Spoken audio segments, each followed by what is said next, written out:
What is going on, everybody? It is episode 859 of Pop Culture Crisis. My name is Brett, and I'm here with my co-host. Introduce yourself, please. Hello, Crisis actors. It's Mary, and today it's still Tate Tuesday, even though it's Wednesday. That's right. Hello, everyone. I'm Tate. We're transitioning Wednesday. Wednesday is trooned out. It is now Tate. Can you say that? It is now The show might already be off the rails. It's... never mind, it's Wednesday. It's Tate Wednesday. It's Tate Wednesday. It's just Tate Wednesday. Yeah. It's fine. Yeah. I said in the thumbnail, Tate Wednesday? Wednesday's fine. Tate Wednesday. Yeah, it's not alliteration, but, at least people know what it is. It works. How you doing, buddy? Dude, I'm doing great, man. It's been a bit rainy out, and I'm still hanging on to, like, the sweaters and stuff. The whole last month has been rainy on the weekends. Yeah, so it's buying me a little more time with the long sleeve, but the guns are going to have to come out sooner rather than later. Yeah, the guns are loading, but You said the military parade in D.C. was ass, but you didn't really explain why. Yeah, it was just like rainy and like hot, and it was kind of boring because all the good standing positions were taken right away. Yeah. So like, if you wanted to see the tanks, you just had to watch on the TV. Right. So you're kind of it kind of felt like a music festival. Well, it's like Times Square New Year's Eve. Yeah, but there was a lot of patriots there, and it did feel like a right-wing music festival. Like, people were just like yelling death threats at the stage. It was really sick. And Palantir sponsored it, so I'm pro Palantir because they got me an energy drink. Dude, absolutely. I didn't know that. Like, I'd be the best politician. You could buy me off so easy. It's like, I saw something post. I think Shuan had posted something the other day. All she's doing is like posting how much money APAC has given everybody, and one of them was like $9. It's Mike Collins for $9.44. Like, what did they get you? Like a double cheeseburger? Yeah, what the heck? He was like, all right, let's go to war. That's like half of Five Guys burger. So relatable. That is so mean. So relatable. It's like we'll buy you off for a double cheeseburger and a pack of gum, and I'm like, let's do freaking it. How Who they are have we like fighting? the Bang Energy girls, like the models. the Palantir energy. That's what I was thinking. Like They're they all should AI. Have, they should have Palantir girls that have like T-shirt cannons. Hello, and stuff. baby. How are you? That would be like Tempest AI. I just wish, this is my biggest problem with AI, is that they stopped using the cartoon robot voice. Because the Jetsons promised me that they would still talk like, hello, how are you? Well, yeah, they all sound like women. Which They is just odd. sound normal. I want to, if they return to that, I'll embrace it. I'll take the buyout and I'll just sit in the chambers. I wonder if any of the I don't follow. Who's the OpenAI guy? Bill Ackman. Sam Altman. Sam Altman. Who's Yeah. Bill Ackman? That's the dude from. He's just like a billionaire. Bill Ackman Okay. is the one that like Who's he boycotted Harvard. Yes. Who's he married to? Bill Ackman or Yeah, Sam Altman? Bill Ackman. I don't know. I remember. Sam Altman's. I think. gay. Is Bill Ackman gay too? Is he? Is he? No, I don't know. surely not. Colonel Kurtz was talking about Bill Ackman a lot at one point. He's married to let's Neri see. Oxman. Okay, so my point was like, do any of the big AI people or even the big tech people list like the Jetsons as like one of their inspirations? Influences. Like, That's I something feel like- Elon would do. I feel like I would trust you more. Yeah. If you were like, I watched the Jetsons as a kid and I was like, we're gonna make this. Because it's reality. upsetting because I was promised the Jetsons, but it's actually looking like we're heading towards the Flintstones. Yeah, I'm kind of okay with the Flintstones. The Flintstones is awesome. Like all the tech they had in there, like his razors was 2 clams with bumblebees in it. And it's like, it was awesome. He just moved rocks around for a I living. think that might be John Goodman's best role. Yeah. The movie version. That show's of awesome. that. So, guys, we got a bunch of stuff to get into today, but before we get started, hit the like button on this video and subscribe to the channel if you're new here and you have not subscribed here yet already. Please and thank you. Remember to share this live stream and the segments out with your friends, your family, your loved ones, people in your life that you like, people in your life that you hate. I'm sure you have at least one of them. You probably have an uncle or an aunt that you don't get along with. What you should do is you should share these episodes with them, and then you should argue with them We're bringing about the families content together. You should argue about it in the comments section to increase our engagement. And let's face it, you'll probably win that argument anyways because we're usually right. So So what are we getting into today? Well, we're going to talk about Bonnie Blue. She just did an interview with Andrew Tate to talk about her banning from OnlyFans. Or a collab. We don't know what really happened. The I thought video's that- not out yet. I thought that picture was AI at first. I was like, I mean, where's her she's going to shadow? get something out of it. I imagine. Well, she's. I'm sure she wants to talk about her banning from OnlyFans. There's Yep. also what is called a transvestigation going on into Bonnie Yep. Blue because people have posited the idea that she is not in fact a woman. It's So we're been gonna- a big story for the unemployed community. Yes, we're going to talk talk about it. That's us. We're also going to talk about these. They're TikToks about women who they love their 9-to-5 job, and I feel like my initial instinct is to call it anti-family propaganda, but really I just think it's accurate, and they're probably just happy. Oh with no, their they're lives. having the time of their lives in the office, and that's fine, absolutely. you know? I mean, just the sheer joy on their faces. I'm not even being facetious. They are loving every minute of it. I feel like they would like to be presented with like Yeti cups as awards, or that what's that one? The Stanley? Like they want like golden Stanleys as presented as office awards. But we're going to talk about it. We also have another segment about women talking about a chopped man epidemic, and I don't have the energy to be mad at two groups of women in one day. So I'll save my ire for one of them, but I'm sure one of them is perfectly 100% right all the time. So we're going to talk about that. Also, monster smut. Yeah. Well, we've talked about BookTok before. You're aware of the scourge of romance novels on modern women and the ways that it's rotting their brains. And it gets even uglier from here. See, women want to shame men for their porn habits without taking ownership of their own porn habits. Mm-hmm. Well, I hope it's not a situation where it's like the same people who do this and say this are the same people who do this. I mean, that's usually not the same people. That is the baseline for the internet, though. I That's know, like 90% of the internet is like, all the people Yeah. who were saying this are now saying this, and But we're not here to be that granular. it is Right. true that degenerate smut, aka romance novels, are becoming increasingly mainstream for women, and I think it's rewiring their brains and driving them crazy. We will talk about it. Are you ready, Mary? Yeah, let's go. Ready? I'm ready. All right, let's go for it. So, Jeff Bezos, billionaire Jeff Bezos, is about to get married to journalist and pilot Lauren Sanchez, but that's going to be stopped if the Italians have anything to say about it. Yes, Jeff Bezos' 3-day extravagant wedding bash in Venice is planned for next week. And now activists have mobilized to do anything they can to inconvenience or possibly prevent it from happening altogether. They've had to have the mayor talk about it and issue an apology to Jeff Bezos for all of this trouble he's being caused. But they're planning to essentially take over all public transport that day, make it impossible for the celebrity guests to make it to the event. It's, again, 3 days long.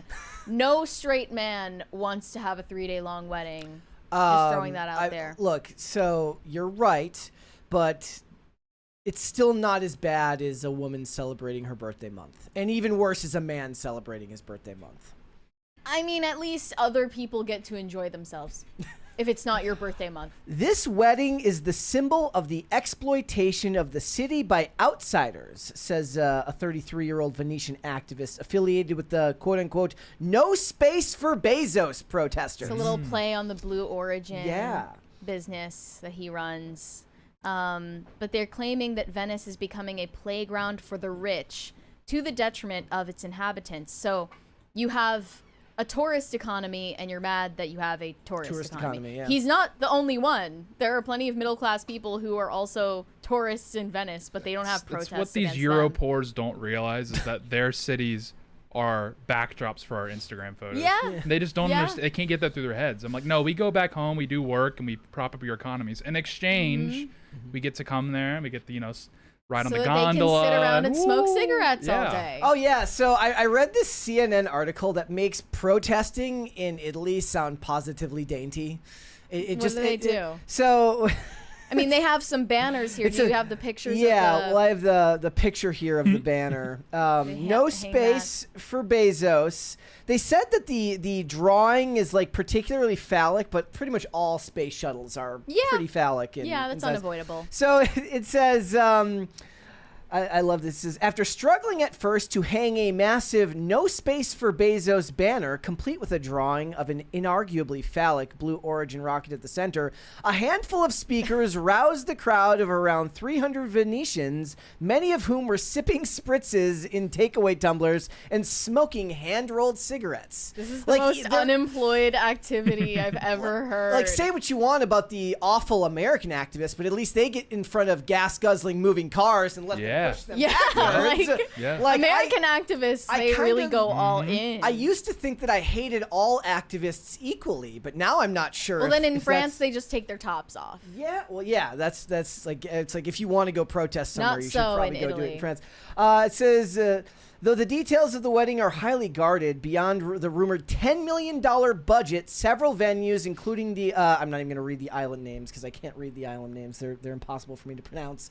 It says they basically talk about, like you said, they want to prevent them from moving from location to location. The They're going to block the canals. They're threatening to block access to canals as well as the city's narrow streets to prevent the roughly 200 guests invited from reaching various party venues, including Katy Perry, the Kardashians, Ava Longoria, Oprah Winfrey, and Gayle King, a couple of whom were on the Blue Origin Girl Boss space launch. The organizer told the crowd to raucous applause, "We will block the canals, line the streets with our bodies, block the canals with inflatables, dinghies, and boats." So this isn't even about the fact that Jeff Bezos is like an evil billionaire. It's just that he's a tourist. That's the problem. No, I think it's that he's an evil billionaire. I don't see any rhetoric about billionaires exploiting workers or anything like that. They just can't protest right. They're just mad at tourists. Yeah. They're mad at Americans. Another speaker urged those gathered to make sure the wedding would be remembered for their opposition, not Sanchez's reported 27 outfit changes.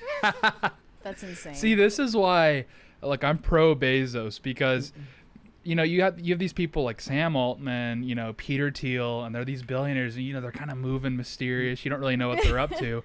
And then look to people like Jeff Bezos to actually show you how a billionaire should act. You take over a small town. Maybe you destabilize the economy. I'm unapologetically pro Bezos because he is like how I feel they hate David Zaslav at Warner Brothers. Anybody who can make people that mad, I can appreciate. Plus, he's like 5'7", he is the physical manifestation of little guy syndrome. Yeah. Where he's like, I'm short. I feel incompetent. So he's a billionaire. So this who's is literally a hot take. going through a You midlife think crisis. Jeff Bezos is the most relatable billionaire? Yes. I think no, I didn't call him relatable. I said that I get a kick out of him. I don't care if up anybody's there. relatable. Like Okay. being relatable. That's what people say about Elon Musk, that he's relatable because he plays video games and posts memes. The point is billionaires shouldn't be relatable. They shouldn't be. I don't want them to act like they're relatable. I want them to be launching rockets. I want them to spend $10 million on a wedding. The worst is when they do the whole routine like, hey, I have morals and ethics. I'm like, dude, I know what you're doing behind the scenes, right? You're trying to enslave me, da-da-da-da-da. I respect this. I respect the billionaire that gets up there, is like, I'm rich. There's nothing you can do about it. I'm going to take over your town. And you're just like, well, at least you're honest. You know who I don't have respect for is the mayor who's like, I hope they don't ruin it. I'm like, you're the mayor. Can't you do something. Can't you do something He about said, this? we'll have to apologize to Jeff Bezos. I'm ashamed of those who behave like this. I hope that Bezos comes anyway, noting that not all Venetians think like these protesters. Like all the business owners who will make a ton of money off all of the people being in town for the wedding. Well, I am honestly surprised that it's such a budget wedding. $10 $10 million Yeah, I for know. Bezos is like nothing. Cheapskate. And 200 people, that is way smaller than I thought. Well, I mean, what's her name took half, so maybe. Yeah. Remember that like insanely extravagant wedding in India that all of Bieber those sang at? celebrities went to last year? I think that was last year. I don't even remember who that was. Yeah. That threw that one. But Justin Bieber. Bezos was there though. And Justin Bieber sang and was paid like $10 million to perform like 2 songs. That's what you want. You want Gayle King there knocking back cannolis. You don't want them to be This relatable. person goes on, let's make sure that Venice is not remembered as a postcard venue where Bezos had his wedding, but as the city that did not bend to oligarchs. So it is about him being rich. Okay. I didn't believe for a minute this was about tourists. I believe that right now that there's a lot of have-nots that desperately despise the haves when they should despise their government far more. We can't miss a chance to disrupt a $10 million wedding. $5 million wedding? Go ahead. Right. 10 million. They also mentioned in like the other article that George Clooney got married there 10 years ago without a hitch, and that's because 10 years ago there wasn't the Marxist disdain for people that have made money. Well, it might be a bad omen for Bezos' marriage though, because everyone says George Clooney is on a leash with Amal, his wife. Maybe that's what Bezos wants. Have we even heard Bezos' wife like talk ever? I have. Yeah, Really? she's She a talks? very public figure. She was She won an Emmy. 'Cause the every time I talk see of a the video, town with it's- the Blue Origin. Every time I see a launch. video, it's just him and his wife and then a former professional athlete. That's how it is every single time. We have a 20 from Pop Culture Junkie. I find it entertaining that the same week there's a kerfuffle over the Bezos wedding that Amazon announces that in the next 5 years, 10% of their white-collar workforce will be replaced by AI. But don't you appreciate the honesty of a billionaire? I do. I mean, one day I'm yeah. going to be replaced by AI in this job, and I'll be like, fair play. Yeah, I I'd be like, deserve wow, I it. got outclassed. Okay. So this is something that you're in the middle of, wedding planning, right? Yes. I'm stuck on the cost being $10 million. I feel like that's if you did the math like proportionately to his net worth, he's spending less on his wedding than most people, most middle class people spend. I think the median cost of a wedding in America is something like $20,000 to $30,000. Yeah, that's about right. Yeesh. Yeah, it's expensive. People are spending more of their personal net worth Yes. on middle class weddings than Jeff Bezos is on this extravaganza. I mean, that's 3 days of what I'm sure will be like he never works. Like, I don't ever picture, like, I've never seen Jeff Bezos at an office. He's always like, he's always stuff. looking like Pitbull. Yeah. Like, looking like white Does Pitbull. he get any work done? Like he does his work. I'm sure he does his work from his phone. Like, probably not Yeah. even his. He probably dictates it to like a Yeah. servant. It's another great thing is I don't want them to pretend like they're doing work. Look, I know you're rich. I know you're Well, no, just, the thing is, yeah. the work to them is about their business relationships and who they know and what they can get people to agree to. It doesn't require them to be at an office to do it. Yeah. And that's fine. I don't want you to pretend to be like normal people. Right. Like, I don't want you to fake it. It's like when they asked Rick Rubin like what he does, and he's like, I trust my taste so much that I'm able to pick the perfect art. And I'm like, thank you. See, someone that just is honest But the instead thing of is pretending they do work. Like, if they ask Jeff Bezos like what his job is, the actual answer will be so boring because it'll be him being like, I had to call up this buddy who like I did a business deal with 10 years ago to try and set up another business deal, and then we had to negotiate contracts. So it's just, we sent this to a lawyer. They sent this to a lawyer. He sent it back to me. I sent back to my lawyers. That's not very interesting. So they always have to wax poetic about, Isn't that like I have to just look inside myself and trust that this is the bill. Like, that's not an answer, And it's but so it's the answer that refreshing. people want. It's so refreshing because like we were discussing Bill Ackman pre-show. No idea what that guy does. It says hedge fund manager. So like if you ask him what his day-to-day business is, he's like, yeah, I was bulldozing a Native American reservation, lit a few teepees on fire, and then I like killed a few dogs. And it's like that's his daily routine. Where Jeff Bezos is like, yeah, I fired an email off and like, fired someone. And it's like that's I like that. I like billionaires that just leave it all on the table. See, my idea is like if it was a 4-day wedding, the stock would drop at Amazon. So they had to cap it at 3. And if everyone's they have also a like honeymoon. complaining, where they're like, "Oh, it's 3 days." I'm like, in Venice, yeah, that sounds sick. Yeah. Yeah, you eat spaghetti all day. I'll give Jeff Bezos credit. He is heterosexual. Say what you will about Bezos, but he is straight, and you can tell. He's going through a legitimate like midlife crisis. He broke up with his normal looking wife, and he's marrying a sex doll. Like he's going through this weird type of American billionaire trajectory of that many rich people I'm sure go through. He's living his male power He'll probably fantasy. never be truly happy, but he's got enough shiny objects in front of him to keep him busy until he dies. Yeah. Well, It's a this brings us to another billionaire wedding controversy around Alex Soros and Huma Abedin, who just got married over the past weekend. And some people are saying he is in a lavender marriage. Do you want to explain what that means? Lavender marriages are for gay men and straight women who don't care about, marrying for love. They're going to marry for convenience and friendship. Well, and Alex Soros allegedly is the gay man in question with Huma Abedin. This tweet says, Alex Soros, 39, and Huma Abedin, age 48, kiss after getting married in the Hamptons.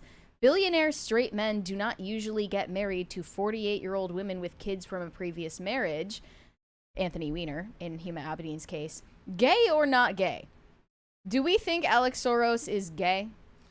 I mean, that was what I read, but I don't think is that he's even, gay. does he need to be like? I think he could be just openly gay and no one would care. nobody. This would is care. just a return to tradition. This is what people used to do. They used to marry like a consort that was like 20 years older to like United Kingdom. But and that's she's, kind of what's happening. Uniting the DNC with the Soros. Like this is a beautiful thing. Right. That was what I said to you. I said like her connections in politics mean more than anything. Yeah. Yeah, but people were shocked though that a billionaire would marry a woman who is lower SMV. That's because he can have her Than sign a him. fantastic prenuptial agreement and cheat on her anytime they're- he wants while getting the business contract. I know everyone's gonna because drop. he's probably a bad person. Yeah. Can we all drop the act? They're both cheating. Like probably as soon as they got out of the wedding.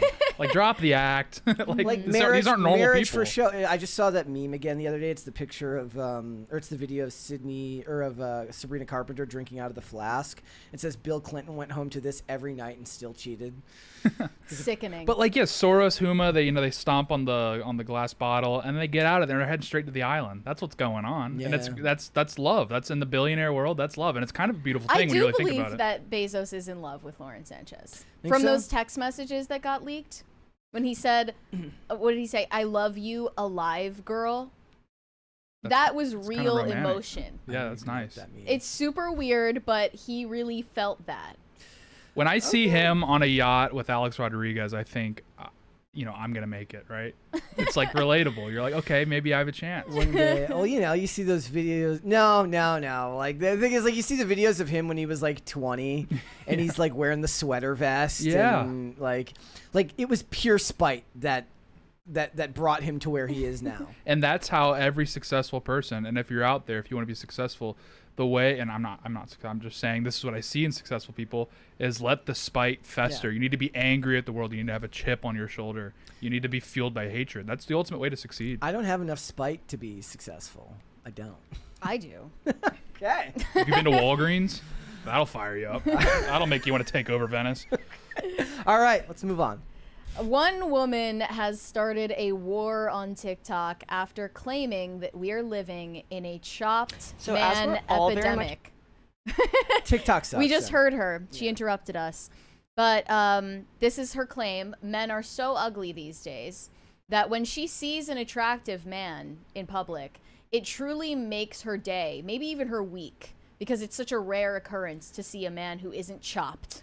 Which, if you didn't know from our talk about Gen Alpha slang, that's a term for ugly that they use. I encourage everyone to like, if you can be delusional enough to take this position, then the best thing you can do is be delusional enough to like believe that you're the handsome one she's talking about. Mm-hmm. Then you're both walking a path of Right. delusion. Yeah, you're like, yeah, I know, right? Yeah. Well, let's hear her out. Okay. So as we're all very much aware, we are living through a chopped man epidemic, and there's a big shortage of baddies.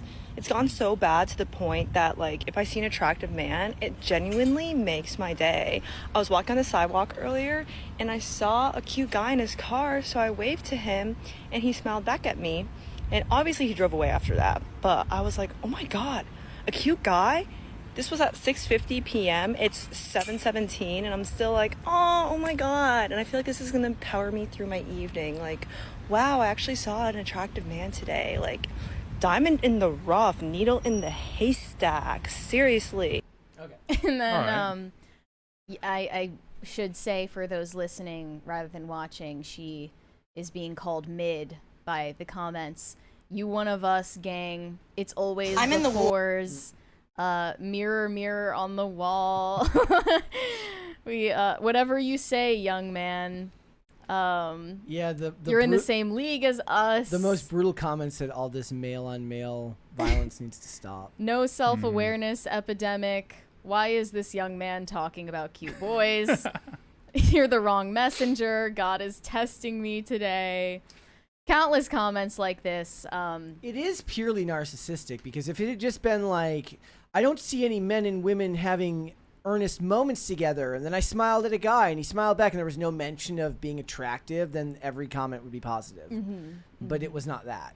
Well, there was so much controversy around this one TikTok video that a lot of women felt they needed to take her side and defend her in this war and say they agree that we are living in a chopped man epidemic. And that this TikToker in question is beautiful. Mm. She's stunning and brave. So let's hear from the women who are on her side in this battle. Or on the side of the chop man epidemic girl. She's right. Y'all are ugly, you don't put effort into your appearances, you don't have hobbies, and you expect women to want you. And you're gonna screenshot pictures of me and her while she's talking in an effort to make her feel ugly, when in reality, you would cry of happiness if me or her or any of the women in her comment section touched you with a 10-foot pole. Why? Because you're a virgin. And let me make one thing clear. I'm not saying this applies to every single person who might disagree that there's a chop man epidemic.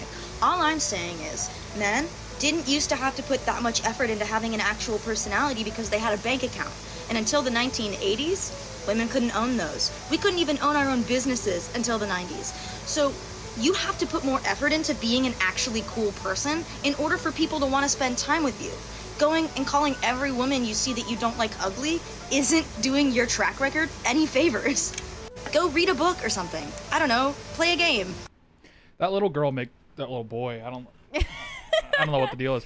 Pete Buttigieg makes a good point that she's saying men are more chopped than ever. Honestly, I think the chop-epidemic goes across all genders. I do think that's the thing. That being said, she did harken back to the 60s, 50s, 40s. She said the men weren't chopped then.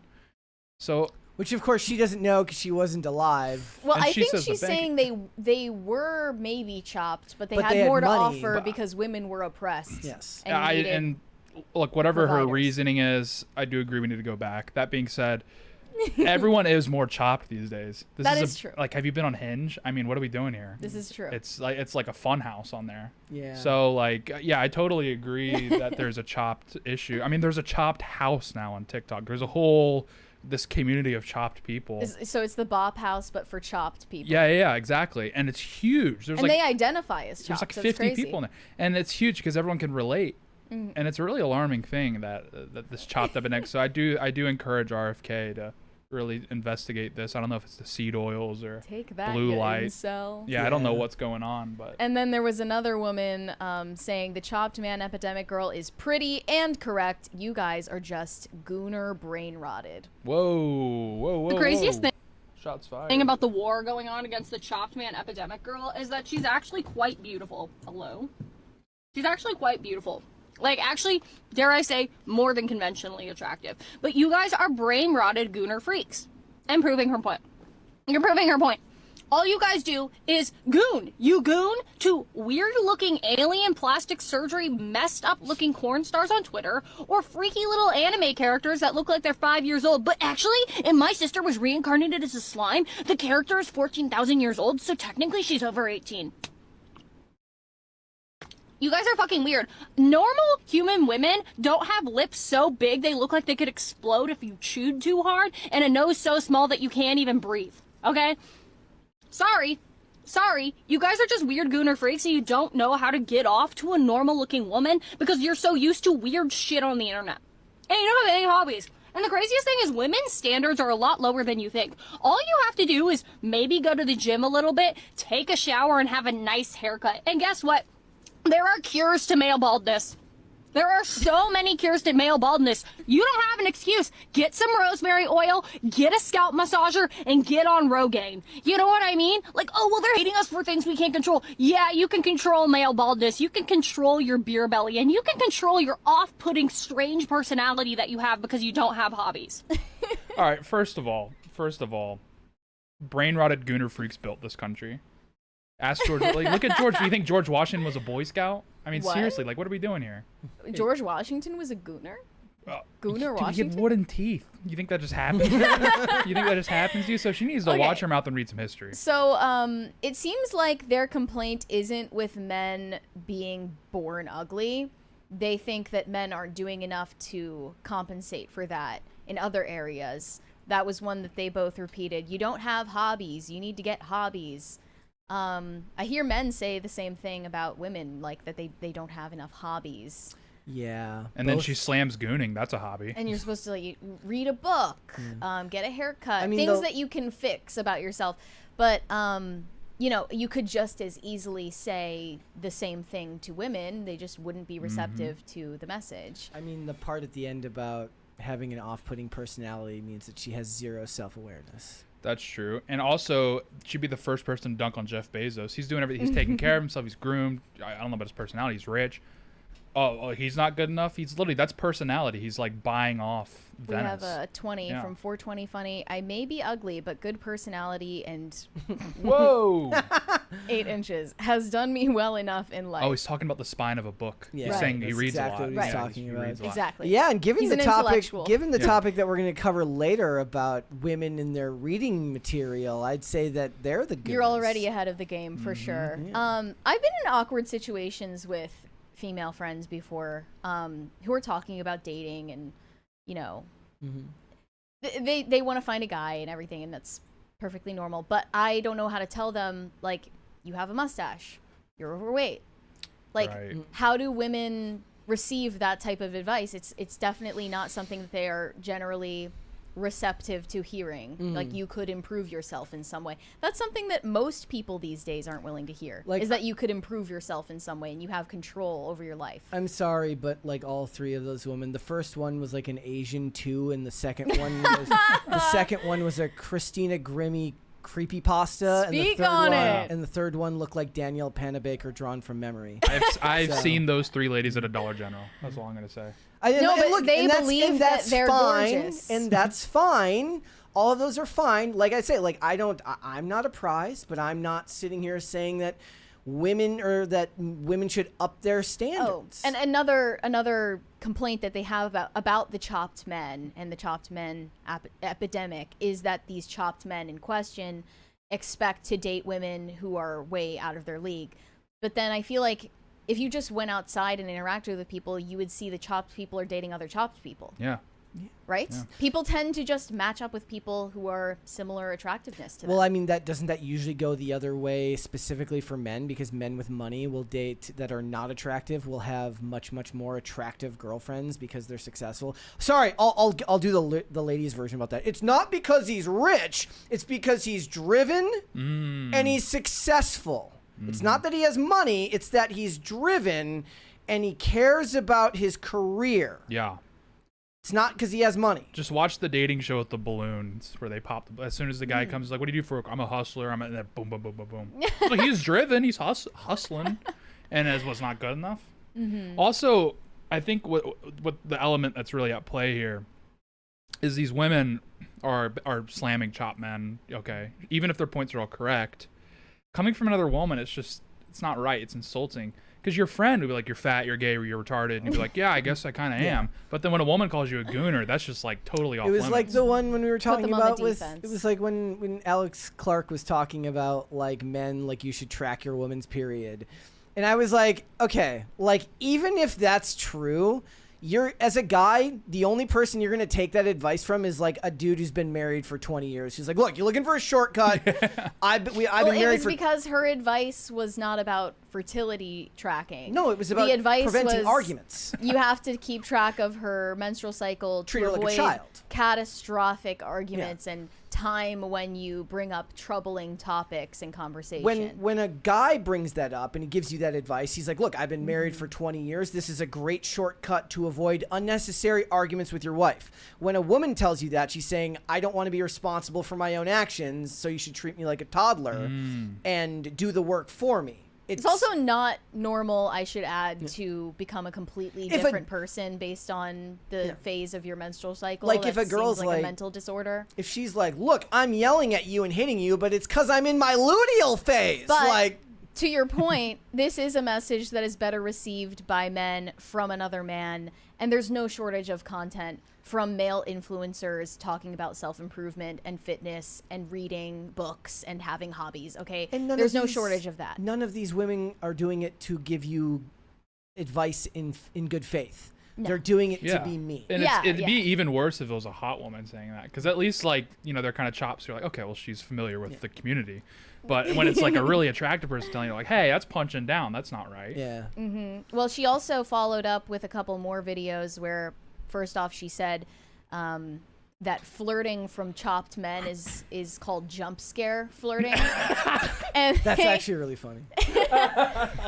Like you're trying to trick them into like a moment of like weakness, or like, okay, yeah, I'll go out with you. Her point isn't that they're shockingly ugly. Her point is actually that chopped men tend to make sexually inappropriate comments in the middle of conversation, which jump scare the woman and repulse her, which of course is something they should not do. That's like flirting 101. Don't do that. I thought you were saying they're so chopped. That's Like, whoa. She's like, I was just walking down the street, and then he walked out, like liminal spaces. He walked out of the corner of my eye, and I was like, ah!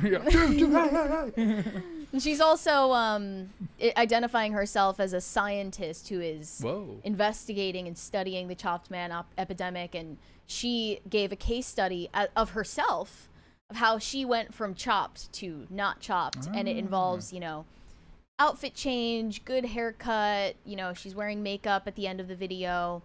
Just basic things you can do and execute these basic tips to no longer be chopped. And those tips won't work because RFK has already proven that this is the situation. There is a chop epidemic, and he's like, you need to inject whale urine into your abdomen. And it's like, thank you, some actual solutions. Yes. Instead of this garbage, get a haircut. Okay, relax, lady. Well, it's funny that there are so many, you know, male self-improvement influencers, and then when women try to do the same thing, they get shouted down and shamed and banned for it. As we were talking about Liv Schmidt yesterday, the Skinny Talk influencer, women hate her guts. They absolutely hate her because she tries to offer them real self-improvement advice. They cannot receive it. Requires a certain level of personal responsibility to take the advice and then act on it. Whereas men might, you know, in a broad generalization, be more inclined to the idea of personal improvement, and the ones that aren't going to care enough to comment on it.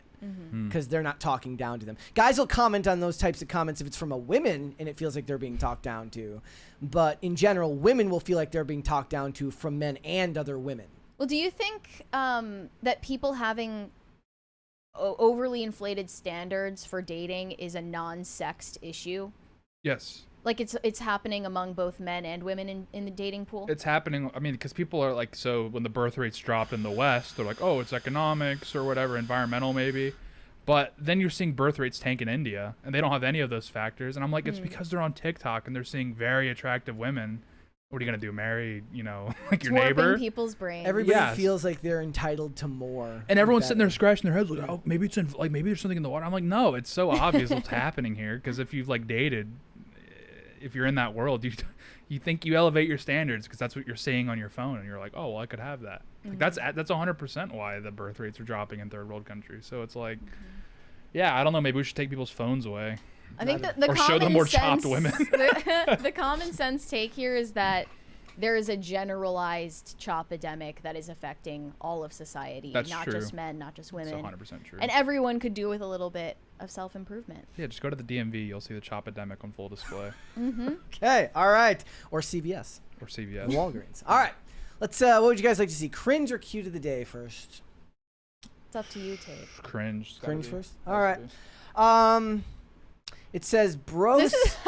So I forgot that I sent you this. This is actually not cringe depending on who's watching it. Who's watching it's it. Just so clout. I thought maybe you would find it cringe, Brett. What's wrong? She's not here. Did you hear that, girl? I did. Is she over that way? The screen came. Is she over there?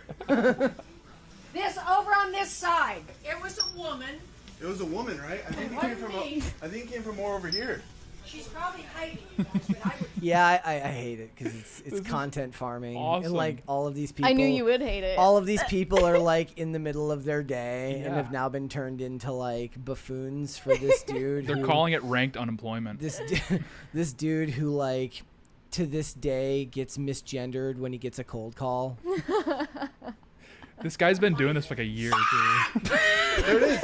Wait, did you guys hear it? The accomplice. It's further back than we thought. Back there? Everyone split up. Split up is crazy. Moving. She's doing this on purpose. Oh my God! Help! Where are you? Where are you? It's a guy. Where are you? Is he? He gave She it away. knew. He gave it away. on Yep, that the one. voice crack. Is he stuck? Where are you? They came from right back here. I swear. I swear it came Check from the somewhere. bin. You know, some of this stuff slides. What? Get the hell out of Get here. out of here. What are you doing? Get out. Get out. Okay, at least he got like yelled at the They're end. so awesome Like, because it's only gonna work for like 20 years while they're still boomers. Like once they die, you can't do this anymore. Like it works because he gets his comeuppance at the end because the other guy gets to be angry. Yeah. Oh, dude. And the Terror Cloud, he flips. So they're calling them backup screamers. So he does the Right, initial right. scream, Okay. and then there'll be a Yeah. backup screamer. And Yeah. everyone's like, "Oh, how is the backup screamer method still not patched?" And then what he'll do is he's gaslighting all the shoppers. Yeah. And then when they catch his friend, he'll confront his friend. Like there was one there in Right, Walgreens. They right. catch He him throws him under the bus. Yeah, and he goes, "Hey, we're trying to shop, and you're being rude." It's a team effort. Yeah, unemployed or ranked unemployment is so sick. You know, I saw this and I was actually like, the kids are all right. yeah, it's Like these are the awesome. type of harmless antics Is this that I'm supposed to happy be the modern see. day version of calling the bar and asking if their refrigerator's running? It's way Yes, better. It's way better. It's an improvement. And if you go, he's been doing this for like a year, just crank. And he also does other pranks where he takes over a Target and he like has like 30 people dressed up as Target employees. Oh, I've seen that. And he's like, "Hey, I'm from before, corporate. Yeah, we're taking over." And like the employees are like, "Oh, no," because there's like in their world they're the boss. The manager is like freaking Yeah, out. it's just to like completely destroy any authority they have. You just have to roll up with 30 His, guys. like I imagine like his claim to fame is like he's got like a wall of pictures where he's like been caught on security camera and they put his picture in like the security office of the building, like watch out for this menace. Yeah, I love it. All right. I love it. He's the I knew goat. Brett would hate it. Terra but Clout, man. He's the I'm a goat. fan. All right, Alex Makenbed says, remember to keep your pets cool during these summer months. Woof loves lounging in front of a fan and takes the cool air. Oh wow, he's relaxed. He's got a patch of grass too. Yeah. Did he bring that inside? We like every so this is true. Like we have like a wall unit in our room, but then we put a wall unit in the kitchen where like the cats hang out. I'm like do they really need it? Like I look at the bill in the summer and I'm like, Well, you know, they're I didn't supposed like. to I'm like, shed look, their fur. I'm like, look, they're the ones who were born with fur. This Yeah. isn't my Yeah. problem. Exactly. Shave then, But shave. they stay cool and you should we just pay the shave them price. bald during the summer. Oh, Olivia would love that. Yeah. We're gonna share His them. Mocha already has a bald stomach. All right. Let's go ahead and get started. We got a bunch of stuff to get into today. Last week, Bonnie Blue was banned officially from the OnlyFans platform following her plan to perform a petting zoo stunt in a glass box. I know nothing more of the context than that, but this might be something she discussed on a new podcast with Andrew Tate. This is the worst collab to ever happen in internet history. But I feel like it weirdly makes sense I thought because this photo was AI. I really did. I did too at first. The OnlyFans woman, like she is basically like the archetype of the OnlyFans woman. She's like a titan of this specific creature. And then the red pill man, they have a lot more in common than it appears. And then Andrew Tate said, Bonnie Blue is the end result of feminism. She is what the Matrix wanted to create.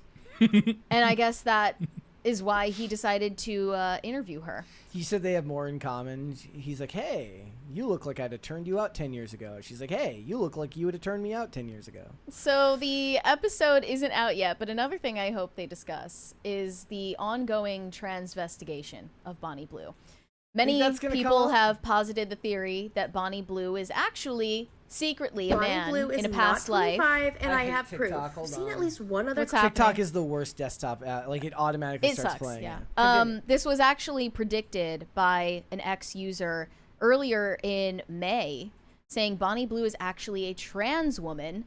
There's going to be thousands of men trying to delete themselves once they realize this, that they were hoodwinked. This there's something hilarious about this guy where this is like the most low effort thing I've ever seen, but the guy's got this like captivatingly Yeah. boring delivery. Yeah. But here you see the side by side of Bonnie Blue face swapped as a man with the Bonnie Blue we know Yes. today. Here we go. Oh my god, no fucking way. So there's now speculation that Bonnie Blue was actually a man, someone called Carl Butler. and born in 1985. Wow. So this I'm not supposed to be sure like if this Ricky is Gervais. real, but it's going viral. Kyle Butler had to change when he was 13 and then became Bonnie Blue. Bonnie Blue. And all them men that enjoyed Kyle Butler, eh? Kyle Butler. Damn. You've not seen this. You've not read this story. It's fucking everywhere. Okay. Everywhere. So this originated from a false Wikipedia page. Yeah. It says Kyle Butler, born May 1985, known professionally as Bonnie Blue, is an English pornographic actress and OnlyFans creator. After diversifying into producing content with students and married men, she made several appearances on podcasts in 2024. A subsequent appearance on This Morning prompted 188 complaints to Ofcom. She was later banned from Australia and Fiji for working without an appropriate visa. An advert featuring her and involving the online casino Stake later prompted that firm to exit the UK market. Why doesn't she just come back to America where we just let people in? We're like, Yeah. oh, you don't have the proper visa? We don't here's care. Here's the kicker, though. In January 2025, Bonnie Blue claimed to have had sex with 1,057 men in one day, and she has spoken about her sex change at 13 briefly in a small podcast in 2022, which was later taken down by Bonnie Blue's requests. So it's not real. Not that I've been able to find out. I haven't been able to find this mysterious podcast where she admitted to getting a sex change in 2022 at the age of 13. I have no idea if there's any evidence beyond that. But here's the thing. Videos and high quality pictures of her wherever are all over the internet. So it would be pretty hard to convince people otherwise. I think Andrew Tate's going to get to the bottom of it. Also, what's hilarious... True investigative journalism. Yeah. We have another 20 before you get into that. Jose Quintana said, "Happy Wednesday. I finally received my Save the Gongo coffee mug. I will use it at work to spread the message of the Gonganese. I'm committed to their rescue. My t-shirt is on the way. Save the Gongo. Long live PCC." You're doing God's work. We need to get Alex Soros involved Thank now you that so he's much. married. Maybe he can contribute. What I was saying is, like, it's hilarious how in the U.S. we have this, bombshell podcast with Ted Cruz and Tucker Carlson. The whole nation's watching. We're on the brink of a potential escalation with Iran. And World War III. So all eyes are on this interview. Well, like, what's he going to say? And then you go to the UK, and this is kind of their equivalent. Right. Of Andrew Tate sitting down with Bonnie Blue. I mean, this is kind of the equivalent of important figures that could have a real effect on the United Kingdom. And so, What do people care about in the UK? Well, it's such a small country. Yeah. They have such a small population compared to ours, and we forget that. It's so much easier to become like a locally hated celebrity there. That was like the number one thing. It was the biggest IQ test during COVID was like if you talked, like you were on Facebook and there was some meme posting a graphic about like how many people have died in each country. Like how many people have died in America? And you're like, you do know that we have like 9,000 times more people here than in Italy. I know like Italy, they're like, we're gonna send some support over to Israel, and they send like a fire truck. Yeah, like, that's our whole military. So I personally don't buy the theory that Bonnie Blue is biologically male and went through a sex change. I don't believe that, but I can say with confidence that Bonnie Blue is lying about much else other than her biological sex, including her age. A lot of people have pointed out she does not look like she is 25. She looks like she's a rough 35 at best. Yeah. And it's not just, the fact that women in the UK use a lot of self-tan and makeup. It's more than that. People looked into her LinkedIn page and her career before she was on OnlyFans. And I believe this does prove that she is lying about being 25. I don't believe it for a second. So we're going to watch this TikTok? Yep. Which we then have to like click onto very specifically so it doesn't start ahead of time. Bonnie Blue is not 25, and I have proof. I've seen at least one other creator on here say that they have had some of Bonnie Blue's old high school classmates reach out and confirm that she's 25, 26. But there's no way that's true. Bonnie Blue's name has recently become leaked, and it's Tia Bellinger. So here we have her LinkedIn. You can see her picture right here. And here we see her work history. The first job listed was started in May 2016. If my calculations are correct, she would have been about 16, 17 during that time period. Some people get jobs as teenagers. That's normal. But let's look at the job title here and the job description. She was getting a consultant gig at 17 is very impressive. It is. a consultant. A consultant is an expert that a company hires to tell them what's up, tell them what to do. I don't know about you, but I've never heard of a company hiring a teenager to be a financial consultant. I think it's safe to assume she even has like a bachelor's degree. As far as I'm concerned, that's the nail in the coffin. Okay. Like, She's there's done. no way that you were hired to be a financial consultant at 16 years old. I'm sorry, I just don't believe With it. all this mystery in her past, I mean, if it's true that she's trans, I do have to say that kind of alludes, because she is the goat of OnlyFans, it does allude to the point that men just do it better.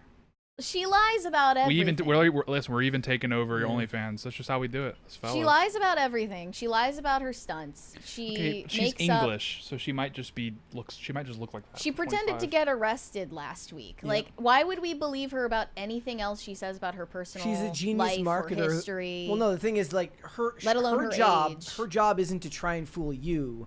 Her job is to try and fool people who are only paying partial attention, which is most people. Well, Like, people subscribed. You go into these types of things not expecting to fool the people who are doing deep dives and reporting on this. Your whole job is to make ridiculous circus level headlines that somebody will read in passing while they're on their break at work and be like, well, that was disturbing.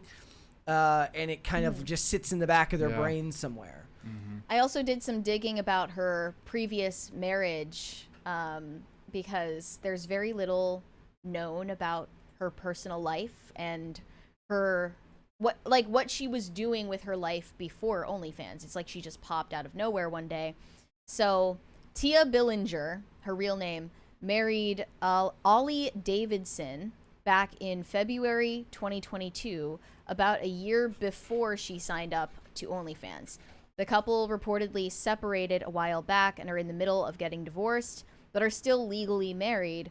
They say Ollie Davidson is a 27-year-old privately educated rugby player from Derbyshire and the son of a wealthy businessman, and she allegedly started dating him when she was 13. But if you look back at photos of them, she does not look 13 at all. Okay. She looks 25 in those photos, at the very least. And she's talked about, her previous marriage, what happened that caused them to split up. And some people say, no, she says they're on great terms and he's supportive. They said that he was involved in her OnlyFans business for a while before they split up and was actually supporting her, managing her. But other people say that he's actually split up with her because of OnlyFans, and that was the reason cited for their divorce, especially after the stunt with like over 1,000 men. They're saying that he was furious when he found out about it, and that it's just shocking, and all of his friends feel sorry for him, which I imagine is true. But anything Bonnie Blue says about her estranged husband, I'm not going to believe it, because we already know she's lying about at least one thing. Yeah. I don't believe she's trans. I think that's a little far-fetched, and I didn't see any evidence for that. But she's most definitely lying about being 25. There is no way in hell that woman is 25 years old. It would be 25 the hard way if it was. Absolutely very, not. very, very hard. They age very badly in the UK. We know this. But 25, she's saying she was born in the year 2000. I was born in the year 2000. No, I don't believe it. I don't believe it for a second. Like, what do you think? Am I crazy? Am I like acting like a conspiracy theorist right now? They do age poorly when they use all the self tanner and and their hair gets fried. But by that age, it'll catch up to you like eventually. later than 25. I like the description that somebody said. They're like, people don't age incrementally. What happens is you look the same age forever, and then you age 5 years all at once every 5 years. Where it's like you look like when you're 30 and you look like you're 25. You look that way until you hit 35, and then suddenly you look 30, and then you look 35, depending on how that works. So maybe it all caught up with her at once. The LinkedIn proves it for me. Yeah. That's the confirmation I needed. I mean, we all knew that she was lying about her age, but that is kind of irrefutable. There was like a Pink News article about the trans investigation, and they mentioned Bridget Macron as like somebody else who has gone through this. Right. Well, I mean, I haven't gotten through Candace Owens' Brigitte Macron series all the way. I was like kind of halfway done watching that. And I think she has at least a little more evidence than a doctored Wikipedia page. All right. Let's do some super chats. Shane H. Wilder said, Happy Wednesday, Brett, Mary, and Tate. Aiden Mattis was on Avoiding Babylon last night to discuss Friday's culture war. It was a good post-mortem. Cool. I've never heard of Avoiding Babylon. I've definitely heard of it. I'm just not sure who runs that show. That culture war was insane. I produced it. The loudest that studio's ever been. They were yelling? Oh, yeah, they weren't yelling at each other. They were just trying. There's 3 of them. They all had points to make, so they just like escalated. It was an arms race. It was loud. If I started like my own podcast, I'd make sure to have the most like nonsensical name that just sounds cool. Like it's not going to reference anything whatsoever. It's just going to put 2 words together and it's going to sound rad. Like We have a 20 from John Thomas. Tate is vile. Him whining blue is end stage feminism, is hypocritical at best after he pimped so many women and scamming men. Maybe they will marry and... I was like, what did I do? No. How'd you find out? Sorry, I should have clarified it was about Andrew Tate. Maybe they will marry and save society from them. Also, the Boston cop Keeler got off. What is that in reference I don't know. Oh, whatever. The big case going right now. Reed. Oh, Karen. Yeah, she got off. Karen Reed? Yeah, I think it's her name. I thought that was in she killed New a York. Oh no, Boston it was in cop. Boston. Something O'Keefe. Anyway, yeah, I just saw that. Big for the unemployed community. I agree with you though. I said on X earlier that I think that Andrew Tate and Bonnie Blue should get married because their values align and you know they deserve each other. AI Shih Tzu said. See, I'm gonna write a script for that as well. I wrote a pitch last night for a young Pentagon intern who gets tasked with ordering the pizzas whenever there's a national crisis, and he falls in love with the beautiful Domino's manager who answers the phone. And my sense of humor is so warped now that people thought I was being serious. But I think I might write another pitch for the Andrew Tate Bonnie Blue movie. The rom-com? The rom-com. That would be nice. Yeah. They're just getting banned from different countries. He's together. bald, she's blue. That's what we'll call it. Because they're both banned from like a lot of countries. Yeah, so banned in blue. So they could like find love in like Burkina Faso.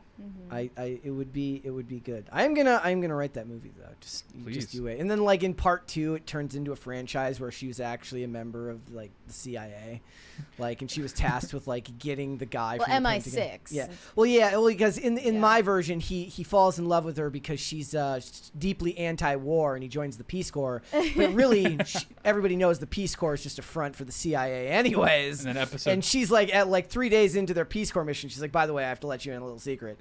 Like, we're gonna go overthrow a government today. I'm also trans. It's like, Tristan. No.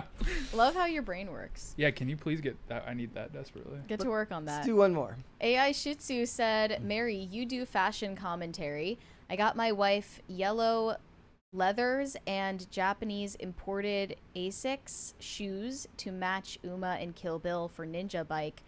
Is it funny or super funny, being that she is Asian? Ooh woo. I suppose the level of funny is dependent on whether she laughs. Right. Am I wrong? First of all, never say ooh woo again. Retire that phrase. Yeah, that's rough. Forever. But that's not really like, unless she's wearing that in her normal life, I don't think that really applies to fashion commentary. Asics in general are sick though.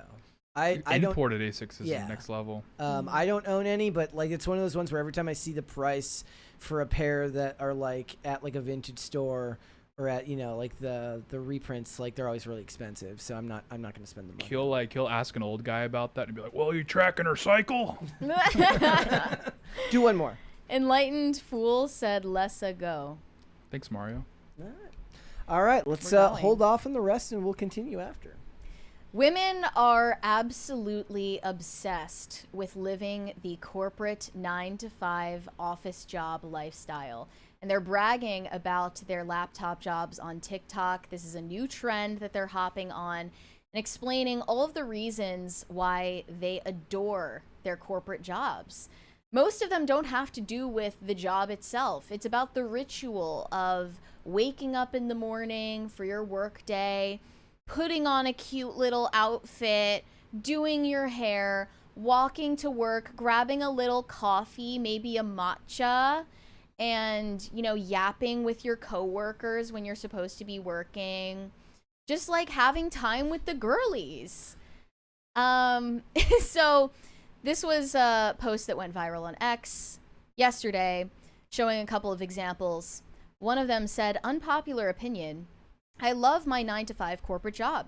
I love getting dressed up every day in my corporate fits, going to a beautiful office, having my little meetings, being a valuable piece of my team, the stable income and benefits, yapping with my coworkers, and growing and learning every day.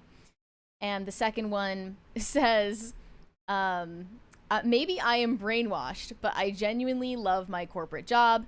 I'm helping people. I love my coworkers. I have the best manager, and I make $30K more than my previous job, which I was miserable at. I'm eating a Craig's cookie that my company catered after I just had a burrito bowl my company also catered because we get free lunch every day. It's I literally literally a pizza party. love it here. It's a pizza party every day, and everyone gets dressed up in their cute little corporate girly fits. Jack Posobiec responded to this saying, the corporate propaganda is cracking. They're trying to convince themselves, but can't quite get there. Deep down, they know. I don't think that's right. I think they 100% love They love everything. it. His theory It's is literally that they're adult- overcompensating. They're trying to convince themselves they love the corporate life, but in reality, they're miserable cat ladies. But the thing is that's the conservative cope, right? Yes. Is that like it's the same thing whenever we talk about like some girl who's acted in a bad way, and everyone's like, she's gonna end up alone with 30 cats, and no, not Yeah. usually. Well, not usually. I find it amusing that posts like this perfectly manage to rage bait both sides of the political Yeah. spectrum, because on the right, you're of course going to have a bunch of people saying this is anti-natalist propaganda. It's a Rorschach test. It's like whatever your focus is where your brain will go for something like this. So my initial thought was like, seems like anti-family propaganda, but look, they just love their jobs and they don't know any different. Right. The right is saying this is, anti-family. It's women choosing their careers over starting families. And then on the left, they're saying you're a corporate slave in your wage cage, serving billionaires who don't care about you and are exploiting your labor. So literally no one is happy seeing this other than the corporate girlies themselves. And there were comparisons drawn between employment and video games for women. It's all essentially It's like adult daycare. They're simulating video games in their own lives with fake tasks, fake rewards. It's satisfying for them. It just gives them that dopamine hit that they need. I just want to know where the line is, because first they called us chopped like 30 minutes ago. Now they're taking our cushy white collar jobs. I mean, what next? They're going to start driving? I mean, this is getting out of control. I found several other examples. I love my corporate job. I make well over 6 figures, can buy anything I want whenever I want, have healthcare, a steady routine, financial stability for my family, and more successful than any man I've ever met. I am my own rich man, and that feels good. See, that's the merging of the feminist propaganda and the corporate propaganda that brings you together to create one very, very independent, very, very boss bitch. Another one said, this may be unpopular, but I love my 9-to-5 job so much. I love getting all dressed up in cute corporate fits and doing my hair and makeup, my early morning coffees, more coffee with coworkers at 10 a.m., stable and secure work, building up my resume and skills, being in a beautiful office and building financial security. I love being a corporate girly. Heart emoji. And all the stability talk and the insurance and the benefits. It's all secondary. It's the lady's eating the cookie. That should be my cookie. I think it's the I feel stability. robbed of my inheritance. I think it's the stability. That's what really attracts them to it. No, the it's stability and the routine. They've been feminizing the offices for a while. Like you look in the '90s, and they were like doing like coke, and, like railing lines on the desk. You have a disagreement on a deadline. You just go in the parking lot and like shoot each other. And then now these ladies are getting back then we sent the secretaries to go get the cocaine for us. Now I have to go get the cocaine myself. Yeah, they're like, oh yeah, Dave from accounting, he's done. There's a morgue down there. And then now they're eating cookies and drinking coffee and having free lunch. Like, what's going on? Can we return to the days where they just duke it out? This is the men can get back at them in these offices by just turning the air conditioner up. That's all they have to do. Right. Go in there and ruin their fit by making them have to wear long sleeves when all of their summer outfits don't have a place for a long sleeve shirt. Put them on the defensive, gentlemen. Can you imagine being in marketing at Brooks Brothers, seeing these TikToks come through, just watching your brand just dissolve, your entire base just slipping through your fingers? She's calling us her corporate. She's wearing jeans. Yeah. That's like what a GI wore in the 50s, and now this is a corporate It's truly been a downfall of office attire, for sure. So... but that's what most of these videos are about. They're not about the actual work that they do. Yeah, it's they don't about mention the routines. It's about the outfits. It's about the hairdo. It's about being friends with your coworkers. This is what happens when nobody goes to nightclubs anymore. Drinking little beverages and answering email. It's all just pure ecstasy for them. This person says corporate jobs are the new mental institutions keeping BPD bitches safe and productive. It's like a new brand of natural selection. But it's true. Like, there is something really nice about the corporate job. Yeah, like, you kind of miss that at Timcast. It's like, you go in, you got your coworkers, you get your, like, oh, there's donuts, like the highlight of your day.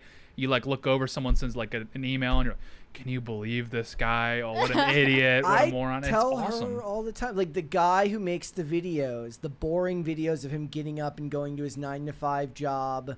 He gets up. He looks dead inside. Yeah. He gets up. He goes to his job. He very daintily takes his laptop out. He sets it down, and he goes home. But he goes home to a house. And he's got a high-paying job that's predictable. He gets off work at the same time every day. This is why I say I want the laptop job. I don't want unpredictability with work. I want stability. And you know, so I maybe I don't identify with like the whole routine of picking their outfits and the way they've kind of turned it into adult daycare, but the stability aspect of it, I 110% get. Stability, and you know, because he's dead inside, he knows he's a loser, the Hubs Life guy, and he goes to work, and it's filled with people like him. So you know the camaraderie at that office is like the 101st Airborne. He's not a loser. He is society's winner. He is. You know, whatever they tell, like that just sounds sick. You just go in there, everyone knows we're not going anywhere. This is it. And that would be sick. The camaraderie would be nuts. I can't stand the Hubs Life guy, and I think it's because the point of his content is to stifle anyone's desire for anything more than the corporate 9-to-5 life. Yep. And, you know, there should be more to your life than that. It's Absolutely, you should desire more than that. And there's nothing wrong with finding a sense of purpose in work, but that should not be something we're trying to normalize. It your world should be that small. You should dream a little bigger than that. It's 90 seconds of you just telling you that's an unpopular That's opinion. algorithmically curated content where he's not going to share with you whatever else And by the way, in his free time. he quit his job. Yeah, and does content full now time. just goes to offices and records himself pretending to work on a laptop for his influencer job, which he always wanted. He would just pump out 90 seconds a day of just him convincing you to give up. Yeah, that's what he would do. That's He's what like, it was. Dude, just pack. What are you going to be like? You know, what are you going to be, Rachel Ray? Have your own cooking show? No, give up. This is it. That's all there is. And it's like, okay, well, you know what? That's fair enough. Hustle James says, bro, you got the ultimate laptop job. What? Actually, you're proving me correct, because if I had a laptop job, I wouldn't have somebody telling me via a comment section that I have a laptop job. So he has a desktop job. I have a desktop job. Like this is a full-size computer. Yeah. This reminded me of the new meta for women in the workplace. All of these women on social media aspire to have a pink collar job, and this is a term I've brought up on the show before. But it's not white collar, it's not blue collar, it's pink collar work. That basically refers to any job in a field or position that is female dominated, or a pink collar job could describe one that allows you to interact with mostly other women as a woman. So it's like the ideal job. For them, it seems to be the easiest one for them. Examples being teachers, nurses, social workers, but also, on the other hand, hairdressers, estheticians, nail techs, makeup artists. The pros include perhaps, you know, that you can be your own boss, set your own schedule. It can be flexible for your lifestyle, especially if you're a mom. And also you're going to spend time mostly around other female coworkers or clients. Yeah.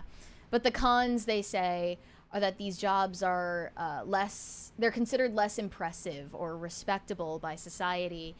And they also tend to be paid very little when you compare it to the education requirements, especially for teachers or nurses.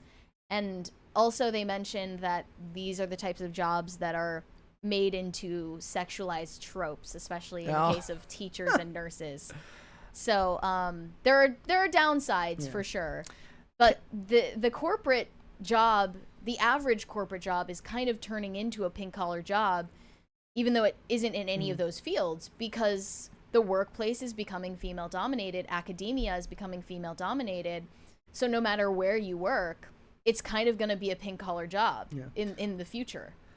Kevin says 3 talking heads here talking down to the normal office worker. This is great. I think you're misunderstanding. Like, I'm actually saying that these women are 100% serious. I think they love their jobs, and I don't think that there's anything wrong with that. That's why I was pushing back on what Jack Posobiec was saying, which is that the conservative idea here is going to tell them that they're coping and that they want what they really want is a family. They want a big sourdough and run around in a wheat field. And the feminists are saying they're coping because they're, I guess it wouldn't be feminists, it would be like Marxists and leftists are saying you're coping because what you really, what you don't want to do is support the oligarchs who make billions of dollars, when really a lot of people, I don't think that there's anything wrong with having a job that doesn't have to be the most important part of your day and actually liking to go and do it. That's not a bad thing. Like, it isn't noble to go to a job that you hate, unless, of course, it's the only option to you. And even that's not necessarily nobility. It's just what life is for a lot of people, and that's okay. Like, it's not that deep a lot of the time, and I just think that people are going to deconstruct this to make it fit whatever narrative their political discourse is on their side. Yeah. And I wasn't talking down to office workers. I was talking down to Hub's Life. It's a big difference. Hub's Life specifically, who does second, not represent you. Whoever said that, I guarantee he makes more money than me. So. Yeah, that guy and that's the thing. Like, when I see that, like, I love the concept of having, and maybe it's kind of like in the refuse of your brain from like a previous time in America, where it's like your dad worked at the same place for like 40 years before he retired, and that's not really a thing anymore. People job hop. The idea of the person where company loyalty actually meant something is so far gone in this country that we're past that, right? But you know, that's something that I think people still long for. The idea that your job wouldn't be the most important part of your day, but it was the most stable part of your day and led to better things for your life. And that's not wrong to want. No, I agree. And I think these women aren't lying, and they are happy. Yeah. Or at the very least, they're satisfied. They're content with this simulated environment where they're getting rewarded for performing fake tasks. That shouldn't be the end-all be-all, certainly. Yeah. But there's nothing wrong with finding purpose in that in some small way. Yeah.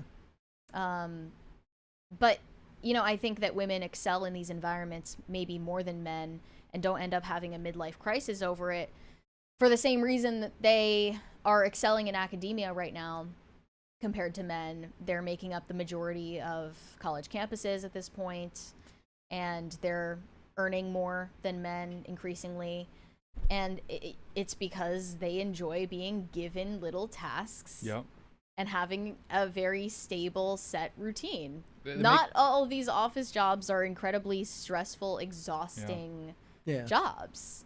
And there's nothing wrong with that. They make like, way better office workers because, like, with a woman, you know, she's gonna be punctual, she's gonna show up on time, she's gonna do her work. And with a man, like once every 2 years, they're gonna get in a shootout at a motel. That's just comes with the territory. We really lost the culture of long lunches too. Yeah, you're just gonna get hammered and then come back. Yeah, exactly. Yeah. Life is different now. So like that's now why they just get it catered to the office so that you can't leave your desk. that's why women are Sick. just make much better office employees, because men will go out in their lunch break and get hammered and get a dart thrown at their eye. And you know what it is like some efficiency expert came in and is like, look, I know it's going to cost money, but if you cater lunch in every day, your productivity will skyrocket. Yeah. Look, they don't have to leave the office. They Yep. don't have to go outside to eat. Like, you keep them at their desk. They're working Deceptive. from... Yeah. That's, Yeah, Mike from HR is cuffed at a Red Robin right now. He has a lunch. All right. Let's do some Super Chats. Shane H. Wilder said a 3-day wedding. What's going on? Why are the lights flashing? I have no idea Is it a why the preemptive lights party? are flashing. Well, that's weird. It's a message. But some of them aren't. Yeah. Only half of the lights are flashing right It's now. Hub's life. He works for the NSA now. Hub's life is trying to sabotage us. Bro, I don't know. Okay. Okay. I guess That's we'll fine. just ignore it. We'll just ignore it. Shane H. Wilder said, a 3-day wedding, F that. Look, I've been to Catholic weddings and they are long, but not that long, and I got the Eucharist at the end. Yeah, I mean, I guess if I were having an all-expense paid trip to attend Jeff Bezos' wedding, like, I'd be there 100%, but it seems like a waste of time for common folk. 200 Watt Studio said, blue is a used, thrown-away condom given sentience. Who is? Bonnie Blue. Ooh. Accurate. 200 Watt Studio said Bezos is just investing $10 million in plastics. Yeah. What does that mean? Because she's plastic. Because she's fake. Oh, duh. Wow, yeah. And then he said Picasso painting girl complaining about ugly. I see it now. I see it. Get this Habsburg out of here. Shane H. Wilder said the term lavender wedding makes sense. Lavender lowers male testosterone, so lavender is gay. I didn't know that was the origin of the term. I thought that they used like pink in male prisons to lower their aggression instead of Like the lavender. singer or like the color? Both. No, actually, like Pink gets me listening to fired Pink, up. yeah, that Gets me shit like fired up, gives me yeah. a new zest for life. I would run the prison yard if they were playing that. Moose, or do we have a solution here? No, just go ahead. Okay. Moose with Keys said, I just want my super chat read. Hi, There all. you go. Hello, Well, you Mrs. got what you Keys. wanted. Yeah. And hi. All right, let's hold off on the rest and we will come back. All right. We have talked about BookTok on the show before and the fact that it is a scourge to humanity, and the women who are reading these so-called romance novels are a stain on the population. Truly, they're reading some of the most degenerate, disgusting things I've ever come across in my life, and that's saying a lot. Evie Magazine published a piece about the growing problem of these so-called romance novels going mainstream, titled The Porn-Brained Women of Monster Smut. Beneath the glossy covers and viral TikTok reviews, the dark niche of monster smut is becoming mainstream. Is it rewiring female desire? This was written by Evie's own sex columnist, Ivy Lipton, who we've joked about a lot on the show. But she said, this is sexual conditioning dressed up in pretty covers and marketed as empowerment, and it's wreaking havoc on women's brains and sex lives. One of the examples that she provided is a beginner's book called A Court of Thorns and Roses, and it's written by an author named Sarah J. Moss. When 19-year-old huntress Fair kills a wolf in the woods, a terrifying creature arrives to demand retribution. Dragged to a treacherous magical land she knows about only from legends, Fair discovers that her captor is not truly a beast, but one of the lethal, immortal fairies who once ruled her world. As she adapts to her new home, her feelings for her fairy, Tamlin, transform from icy hostility into fiery passion that burns through every lie she's been told about the beautiful, dangerous world of the Fae. But something is not right in the fairy lands. An ancient, wicked shadow is growing, and Fair must find a way to stop it, or doom Tamlin and his world forever. So, I mean, it sounds weird. It sounds like a weird fantasy novel, right? But when you crack open the book, you're gonna find full-on Which graphic sex scenes. Which book was this?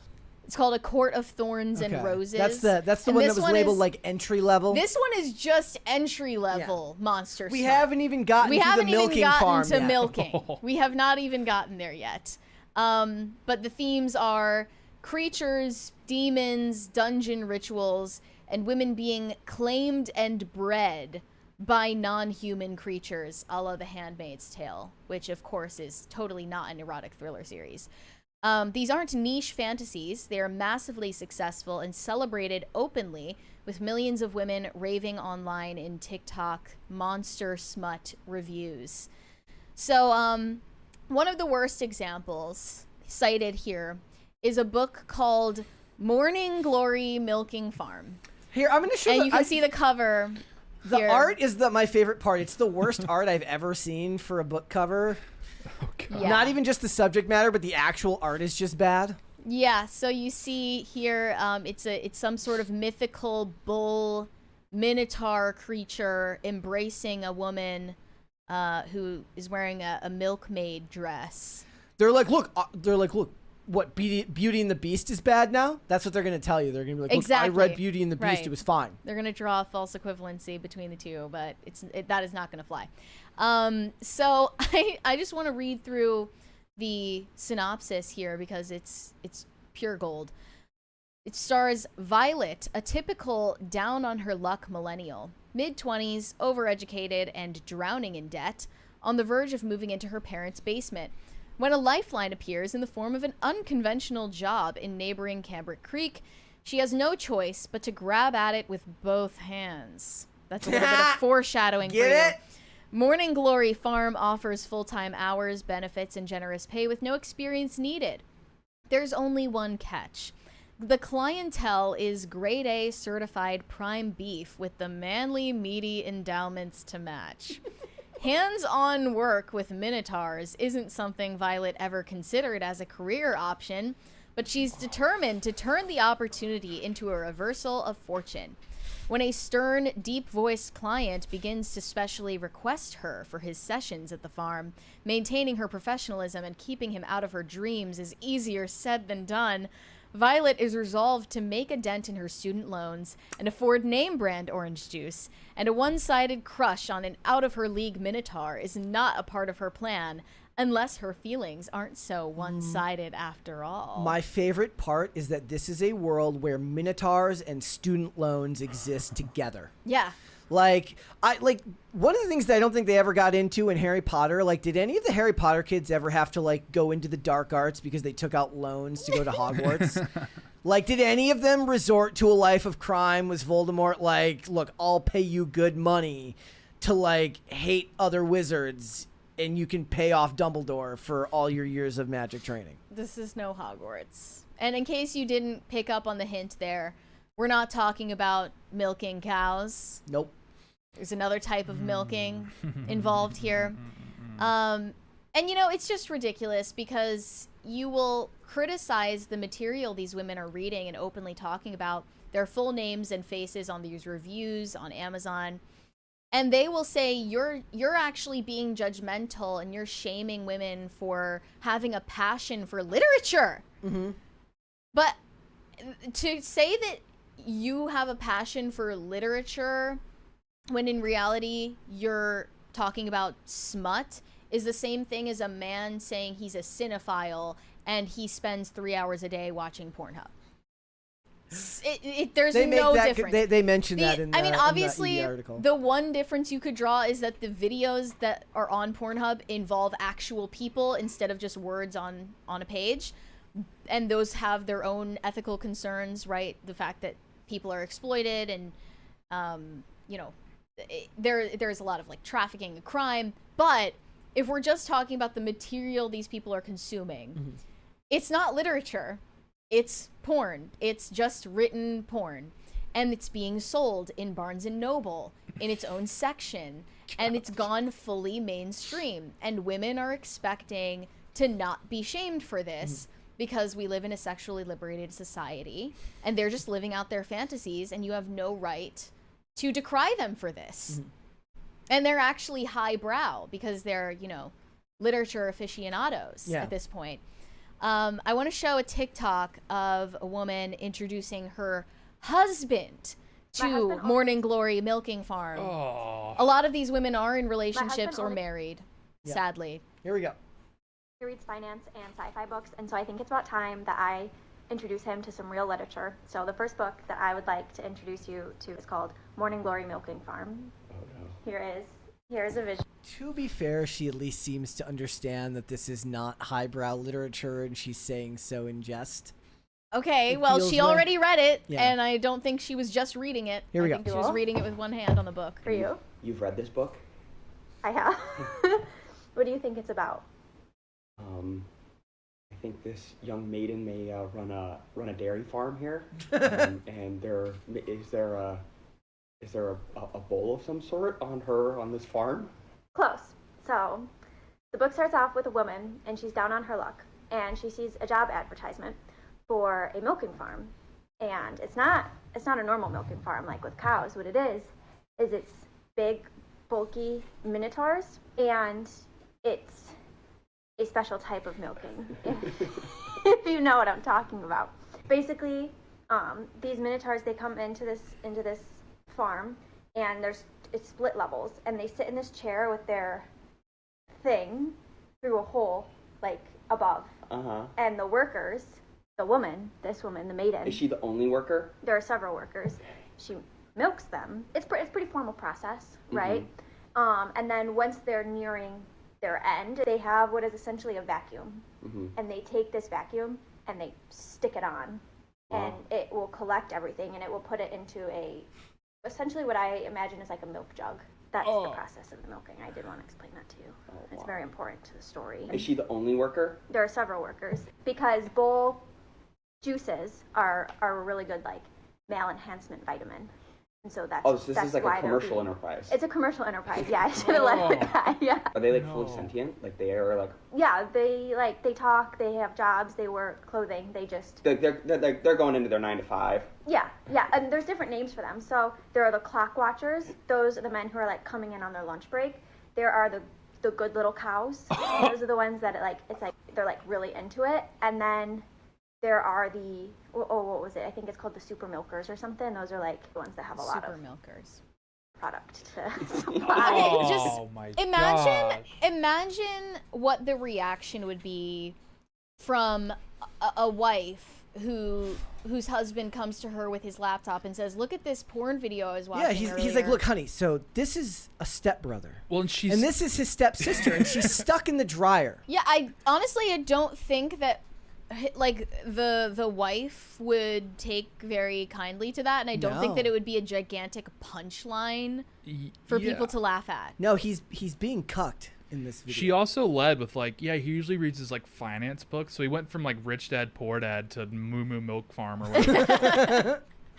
Yeah, and Ivy Lipton's theory as to why so-called romance novels, especially monster smut, has taken off in popularity, it's because actual masculinity has been demonized. Yes, they're only able to submit to beasts because society has told them to distrust actual human male masculinity. Our culture teaches women to distrust masculinity, turning male dominance into something to fear, but many women still crave surrender, so they create a safe loophole.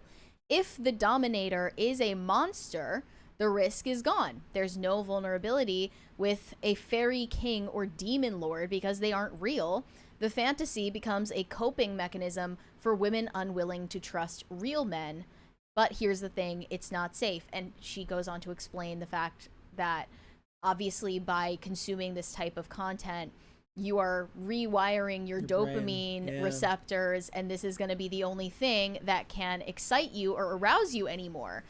Even women who are openly talking about this that are married are more excited by milking farm than having an actual sex life with their husbands. Is that not an obvious problem? Like, I don't know. I feel like there's a lot of conversation about porn addiction in men, and it's certainly more common, but this is somehow I mean, considered I don't even know. safe for work Is content. it- This is is it more somehow common, or considered is it more just- socially acceptable, and it's also denied that this is a form of pornography. Is it more common, or is it just that this isn't talked about? I think it's statistically more common for men to have porn addictions. I mean, nobody's going to call this an addiction, so it won't matter. Like, Right, there'll never be right. studies done on it. Right, exactly. But this is unfortunately not fringe anymore. Like, these books are selling millions of copies. You can see, based on the content on TikTok of women reviewing these books, that it's far more common than we realize. And it's being sold at mainstream, bookstores like Barnes & Noble, where there are kids, by the way, which is just disgusting. What do you even ask when you go to Barnes & Noble and you want to find these books? Like, yeah, where's the milking section? But it's like it has its own special The milk stand. zone, or like it's like a whole section of the store at this imagine point the freak dedicated show to this stuff. shopping around that part? Yeah, and they don't feel any shame about it whatsoever. Oh. They're, I'm looking at the Amazon page for this book, and there are people reviewing it with their full names and their faces showing, with zero thought to how this could So affect their personal life. over. They have no shame about it. It's over. It's actually over. And we need the shaming. We say it all the time, but we need shaming in this society. I think we missed the boat. I think it's over. So I don't know. Did she pay off her student loans or what? Yeah, I'm that's the riveted. real question. Well, we know it's Are a they happy hiring? ending. Are they hiring? Is there an application process? No, it's we're circling the drain. Like the shame. I agree. I think we ran out of time. I think it's over. It's too late. It's over. It's too late for these women. They're cooked. Yeah. It's over. Their brains are. There's a chopped epidemic. There's a milking epidemic. I mean, how do we come back from this? I don't think we do. I think it's over. Oh, I also wanted to show a helpful diagram for us to Oh, decode yes. this. It's called the Monster spectrum. Men, you want to shoot for human pro.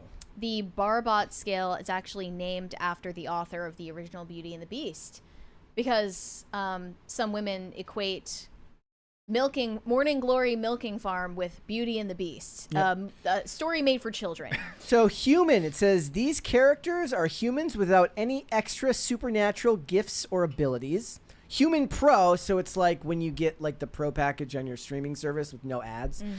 These characters usually look like humans but have non-human gifts or abilities. Then there's the Shifter. These characters have a human form and a non-human form. Many also have non-human abilities, even in human form. And then there's the Humanoid Creature. These characters are not human and do not look like humans, but have mainly human features. There's the Non-Humanoid Creature. These characters are not human, do not look like humans, and have few humanoid features. And then there's the What the fuck is that? Which is these characters are not human, do not look like humans, and no humanoid features. So it's just bestiality. It's just bestiality at that point. So like everyone like knows, somebody... I love the Twilight movies. This is a far cry from a vampire love story. Okay, Yes. Like I stand on business. I love Twilight. I think it's a great movie. But there's no comparison between that and what these BookTok women are reading. So it's basically like, what was it in Harry Potter, the Animagus, where they can turn into an animal. Some girl was reading that. Some woman was reading that and was like, what if they had sex with me while I was like, well, they were like turned into a wolf. Gross. And then they're like, by the way, guys, your porn addiction, that's real sus. Okay? I hate it. Like, everyone's trying to wonder, Bonnie Blue, she's 25, she looks like that. It's because she read a few of these books. That ages you. It's just like, this is traumatizing. Have any of these women done an ounce of introspection? Like, have they thought about what their porn content says about them and their subconscious This would be rock desires? bottom for normal people. No, the thing is, though, is you have to have some aspect of society pushing back on you, and there is no aspect of society that's pushing back on you, unless they're watching this podcast. We need the justice system to push back on these people. Like, that should probably tell you that underneath it all, you probably you know, don't want to be a girl boss who's in charge all the time. Maybe that's like one theory that we could posit here. Heather Chancellor in the chat says A Court of Thrones and Roses is way closer to Twilight than whatever the hell that woman was showing her husband. Yeah, that's the point. The way they talk about it is that it's basically your entryway into it's your No, yeah, and you don't know the real content that's inside that one. It's the entry level book. But if you read it, you would see there's graphic sexual material about a human woman having sex with a clawed fairy monster that, you know... At least he's not a CEO. Yeah. I mean, it's definitely no 50 Shades of Grey either. I mean, at least you could say he's human. Yeah. We're 5 years away from PetSmart looking like a truck stop. I mean, that's the route we're heading down. It's disgusting. Okay. All right, let's finish these super chats. Javier Bernal said, Mary brings movie ideas, Diary of a Gassed Up Mid. I don't know what that means. Is that going to be a movie? Diary of a Gassed Up Mid? Omega Red Fan said, the chopped pandemic sounds like severe social withdrawals on a global scale. The chopped men are not socialized properly? Is that why they're chopped? Or are you saying the chopped women are not socialized properly? There's something to that. Perturbed Alpaca said, if that's not staged, that's an actual prank. Nice. You think that was staged? People are supporting this. No, those are real. The Tarot Clout reels, they're real. Adam said, I dare PCC to pull that cringe prank. See, I would never do that to people. Brett would never. Well, you can be the gaslighter then. No, I'm not participating in this. Dude, this looks so fun. I'm not doing. You could be the backup. Okay, screamer. but you have to admit that it looks fun. I guess They're not having fun? Come on. They're having fun. The people that are having their time wasted are not. That's the most joy brought to a Michaels in 30 years. Yeah. You know what? Honestly, if I were in an Ace Hardware and I heard a woman screaming, help, I would just leave. Yeah, what's going to happen I'm not going to get stuck with this killer in Ace Hardware. Then you're going to get named in shame. They're like, this lady was being murdered in an Ace Hardware, and this girl, she just left. I would leave. There's going to be a killer in the back aisle with a hammer ready to knock me over the head. Mary's like, I thought about calling 911. What's going to happen is these pranks are going to get ubiquitous, and someone's going to be in real trouble in the back of a Walmart. Everyone's going to be like, dude, you got him, bro. Have you ever been in real trouble in the back of a Walmart? It's like, have you seen the videos of the people they put together the package where they buy everything that looks like they're going to go bury a body, and then they like film it as they bring it up. It's like they've got the zip ties, the shovel, the ply, the paper, the bags, and everything, and they're like, what? Yeah. It's extremely green in here now that the lights are off. I might leave the guest lighting like this for future. I might make both lights green if I'm being honest. I might do that for future episodes. It pops better. I do want to say also there are some stores. It's like around this area. There's these shop and saves, and like they don't put any money into like aesthetics, so it's just food I love it on shelves. Oh, I like Gabe's. You go in there and it looks like Fallujah. Well, because I'm thinking like with shop and save, because it's so depressing of a shopping experience, you will hear people scream, "Oh my gosh, I need help!" And there's no prank. It's just someone is just like Wait, desperate. is it like Aldi or no? It reminds me of like Cuba, like. Like they just have fridges, like beer fridges, just on the wall, and there's like turkey in there, and you're like, "Is this it? This is all there is in life?" It's $1, but okay. Gabe's is like a massive clothing store where they get like surplus merch, like think Burlington Coat Factory, but like even more likely to get shot. And it's awesome. Are you likely to get shot in a Burlington Coat Factory? I mean, depending on where you are. And where Ross. I lived in Minnesota, you definitely were. Ross is like a shooting range. They dropped the Coat Factory. I know, it's just Burlington. It's just Burlington now. I guess they're not making them anymore. Okay, we got some 20s that I missed over on Rumble from Iron Comics. Sorry for not getting this to you. He says, getting to this one. In my defense, my beer belly doesn't bitch all day, every day. Plus, my beer is actually happy to see me at all times. Brett, it's doing it again. I don't know, man. I don't know. That's a good point. I feel like ever since we got like haunted earlier this week, that could be it. This is just gonna continue to be a problem. That could be it. At least it's patriotic colors. Yes. We have another 20 though. Yes, we do. On Rumble. This one was from Iron Comics again. Says this is all Twilight's fault. It is not Twilight's fault. Yeah. The big-haired church ladies in the Okay. 80s saying it's a slippery slope. They're correct. 50 Shades of Grey is kind of Twilight's fault because it actually started out as Twilight fan fiction, but I don't think you can say that Morning Glory Milking Farm is Twilight's fault.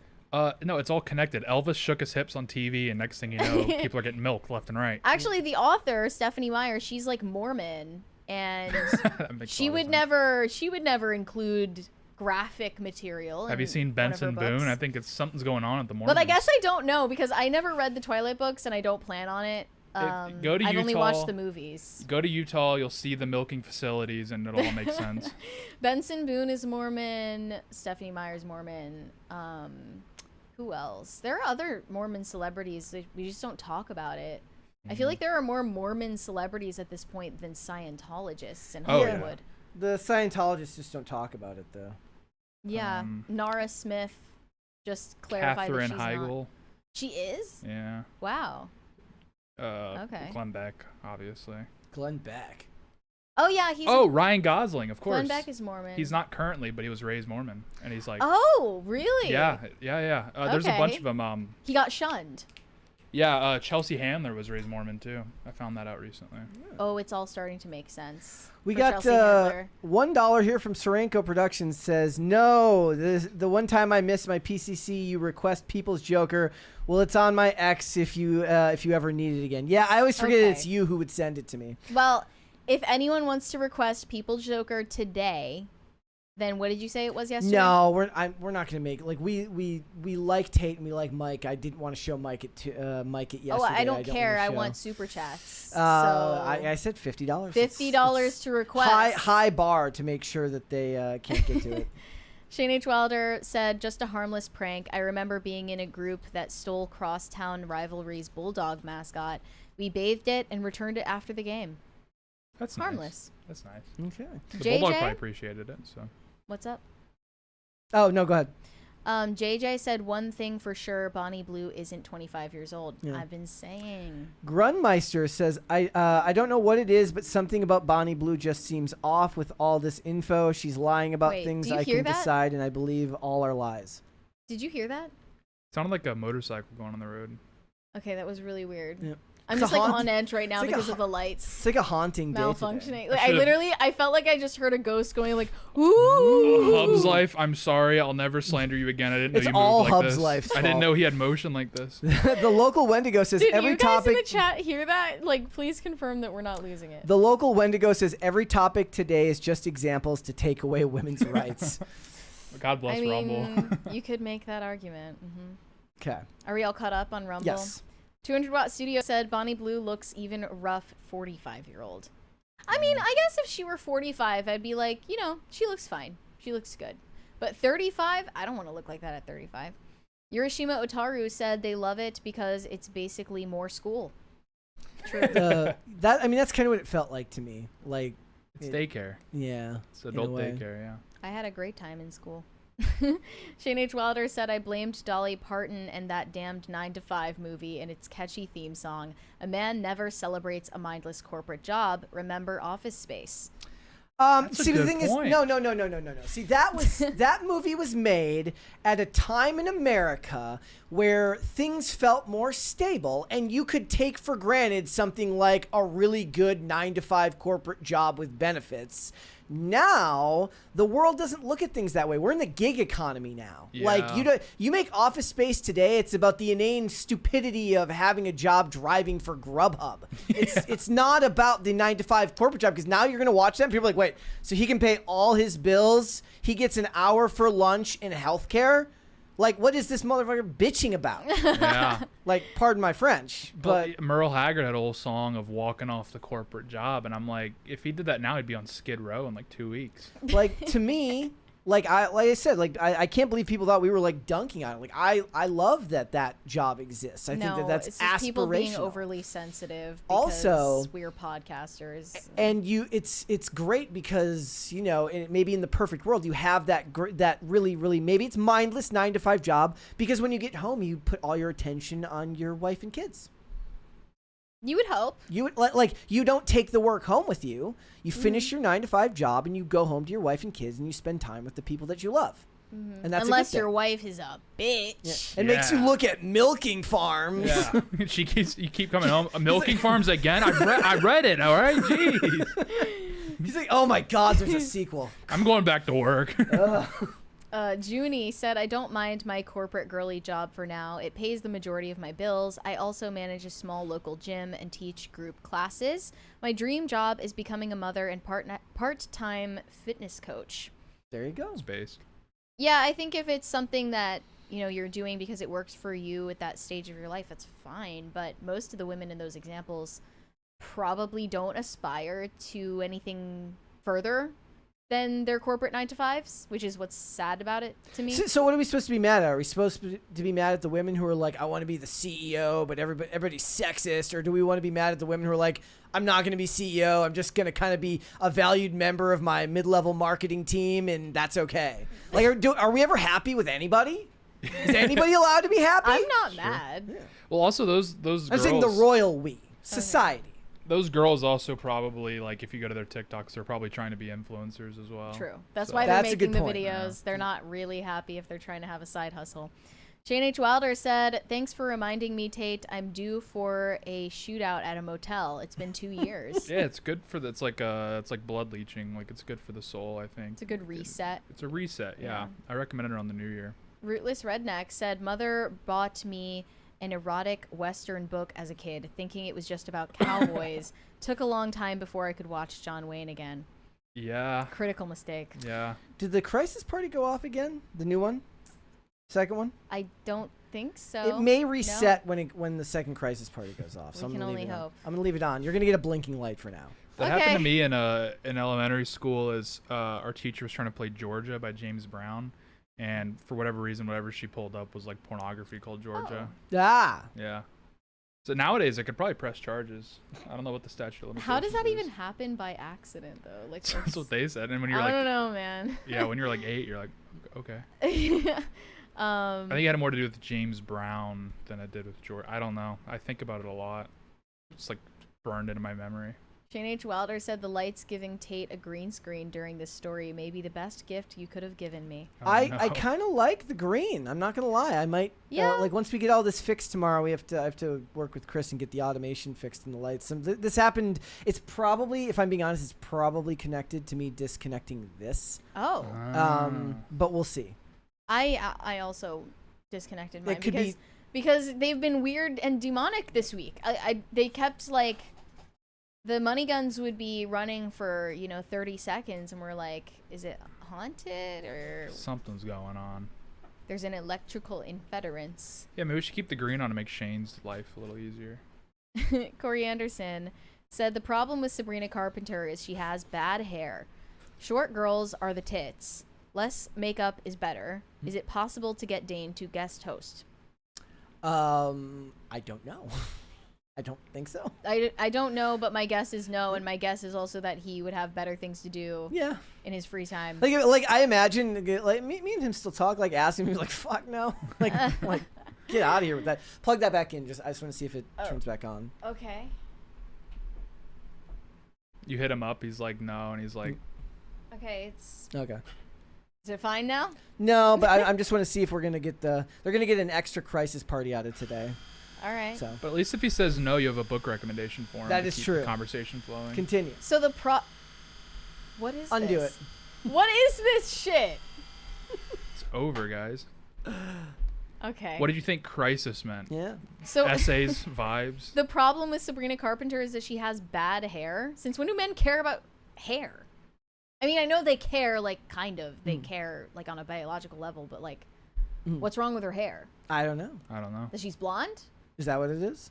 A lot of people were saying it's because she's blonde. Okay. Tate, what do you say? Like, why aren't What's men... wrong with her hair? They're saying, like, men aren't attracted to Sabrina Carpenter. Oh, it's because she has, like, transgender makeup. It's She's the like makeup? drag queen makeup, yeah. Because when she doesn't have makeup on, she looks great. Yeah, I would agree It's like, with that yeah, she assessment. it's weird. Yurishima Otaru said these ladies shouldn't be allowed around animals. Yeah. They should all be in jail. They need to be in prison. I mean, if I ran society. We need to give Bukele a call. You got any space down there? 200 Watt Studio said, "You're the best. What are you? I'm the goat, and I'm a goat." Is that a reference to something? I'm too busy trying to. What is happening right now? Freeze. Did it fix? Yeah. How? Nice. So a lot of times when this would happen, the crisis, like if I would have to reset the crisis meter, and then it would reset the lights. Should I connect the money gun again? Just leave it for now. Just leave it. Just leave it for now. I don't want to mess with anything. Yeah. Corey Anderson said, "If you aren't following OC's Instagram, you are missing out on the most wholesome social media content that exists. Mary, you are the best role model for girls." Okay, two disconnected statements. Yes. Is Olivia's Instagram super wholesome? Yes, it's mostly the cats, and the cats are awesome. Nice. She so when we moved into where we were, we had a cubby that Mocha would sleep in. But then when we got Toast, Mocha's no longer allowed in that part of the house because the cats, we have to keep Toast generally away from them unless we're going to supervise, because Toast just wants to hang out and like gets really close to them. And then Chloe will be like and like hiss at her, and Mocha will hiss at her. Kind of feel bad for her. They teamed up against her. But today, when I was going to work, I took a picture and sent it to Olivia because she was still sleeping, of Toast now sleeping in the cubby. And then when she got it, she looked at it, she goes, "Oh my God," and then ... She's still there, and then sent me a picture of her, of Toast still in the same cubby. Very cute. Yes, it is. AI Shih Tzu said, "Mary, I'm a married middle-aged male. It's not possible to retire uwu. Using out-of-date slang that annoys the youth is legally required, like Dr. Evil doing the Macarena for Seth Green. It must be done." I didn't know uwu was like a slang term for middle-aged people. It seems like more of a out millennial of style, thing. or is it just alarming? Both. Both, and I'm glad that it's not used anymore. Javier Bernal said, "I think women are just the bigger degens." We'll never know, because society will never bring that question to bear. We need the science. Andimus said, "Society pushes women towards this." I mean, in what way? Like, you still have a choice. I'm not feeling pushed towards Morning Glory Milking Farm, personally. Like, they're saying, like, well, it's society's fault, not theirs. It's, I mean, they are part of society, so I guess it's society's fault. Yeah. Every individual is, like, a part of society. I just need someone to blame for that. But, like, I don't feel any push toward reading Morning Glory Milking Farm. Like, I'm a woman, and there's zero appeal in that to me. I don't know. Shane H. Wilder said, "Get out the holy water. We need it more than ever." Real. Joe T said, "Fromunda cheese, need I say more?" I don't know what that means. From under. It's Australian cheese. It's really nice. Oh, okay. Yeah. Shane H. Wilder said, "I nearly forgot. Thanks for all the shout-outs over Saturday. And Mary, TikTok should be ambivalence. Sorry, Brett, I got nothing." That's okay. That's perfectly fine with me. Yeah, I think I said to you earlier, I said you should be ambivalent on TikTok. But I don't want that. I want them to follow me and, like, you know, give me clout. Heed my words. Send me clout on TikTok? Does Can you that have send a ring clout? to it? I don't know. I'm still workshopping that one. Yeah. Yeah, it'll come to you. What'll happen is it'll come to you one day, and you'll be like, "Holy crap, that's perfect." Shane H. Wilder said the thanks was for Tate. Oh yeah, he was cooking on Saturday with the No Kings. He was like reporting on in Austin. Yeah, that was good. Yeah, it wasn't you. Like X was down that day, so it was really hard to get clips up. But yeah, that was fire. X was down on Saturday? Yeah, like there was just so much going on. No one could get any like videos or anything up. You would just see random accounts just spam letters to see if it was working. Elon Musk was like subverting democracy. Literally, yeah. I was on X on Saturday. I didn't notice. Yeah, we were at trying to get content up for Tim Guys News, and nothing would upload. And we're like, well, it was maybe they were jamming signals there in DC. Maybe, but he was saying he had the same problem in Austin. Okay. Hiroshima Otaru saying it is society is just another excuse. I mean, they are society. Sadly, they represent where our society is headed. High Voltage 75 said, "Brett, did you hear your hero Tom Cruise is finally getting an Oscar?" He's getting an honorary Oscar. I wouldn't call him my hero, but, you know, he's getting an honorary Oscar. I also read a headline that said that somebody apparently pitched an idea in the writing room for Top Gun 3 about using AI to bring Val Kilmer back, and Tom Cruise is not happy. Like, have you not been watching his last few Mission Impossible movies? He's making a statement about AI in Hollywood just by making those movies. It was all slop that didn't mean anything anyway. I think you think he's emotionally invested in the storyline? No, I think he's emotionally invested in Hollywood being kind of ruined by AI. Yeah, I do. I do think he cares. It has nothing to do with Dead Reckoning.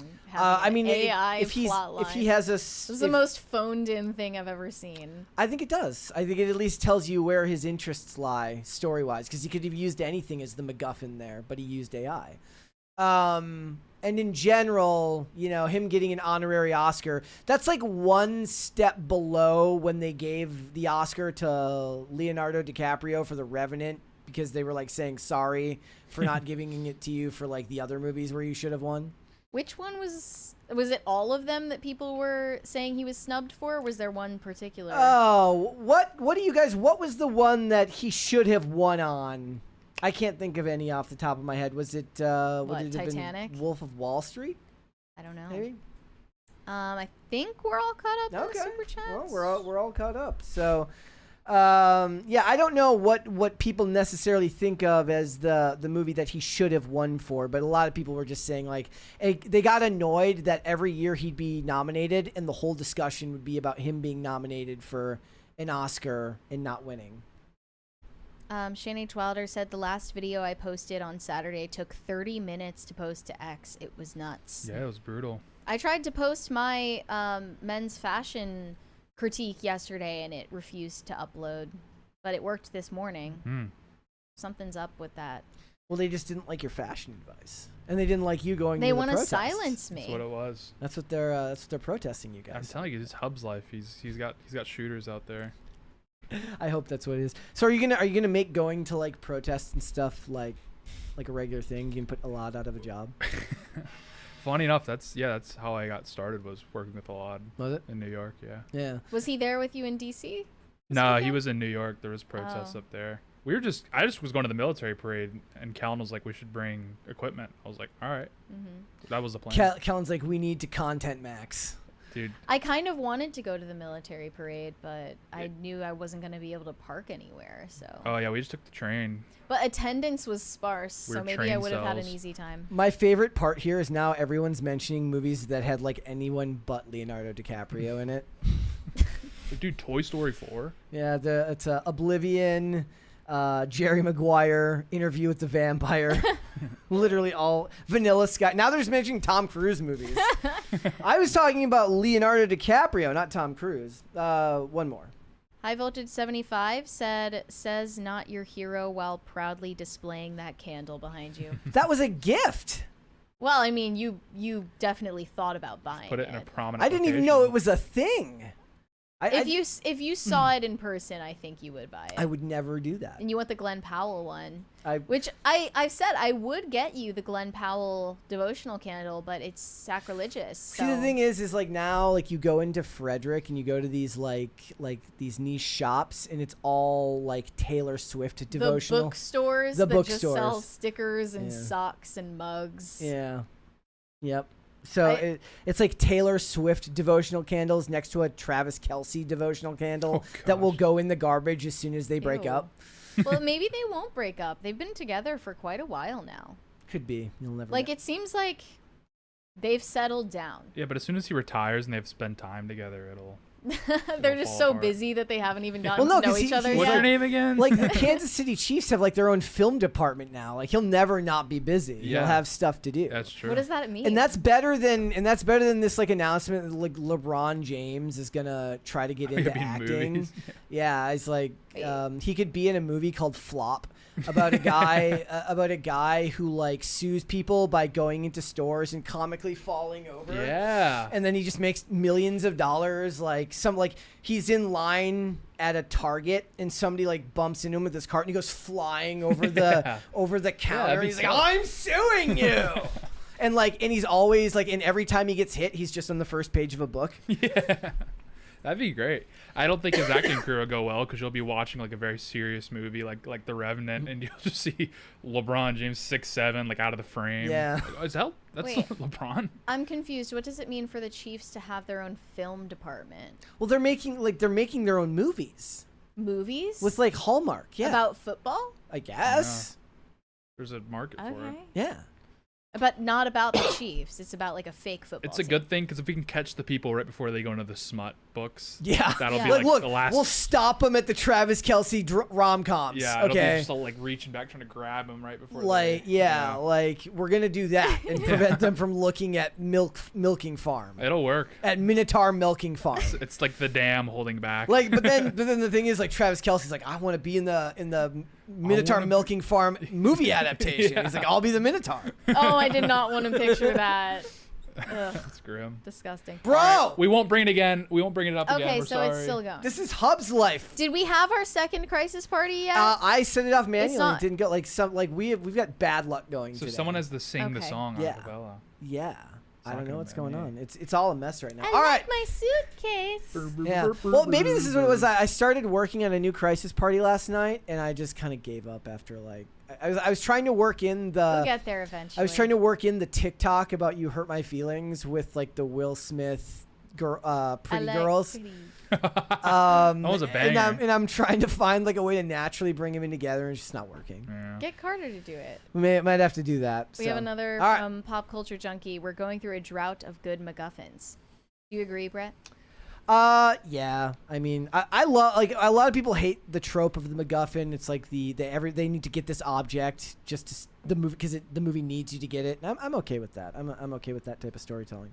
All right, somebody call Shane Cashman so that we can figure out what the hell is going on We here. need And an until exorcism in the then, studio. Tate, where can they find you? Yeah, you can find me on X at Real Tate Brown, and I've fired up my Instagram. So if you want to see fake Polaroid photos from the parade, follow me at Real Tate Brown on Instagram. But go follow him on X if you want the real Polaroid. If you want the real ones, I'll send you the raw file.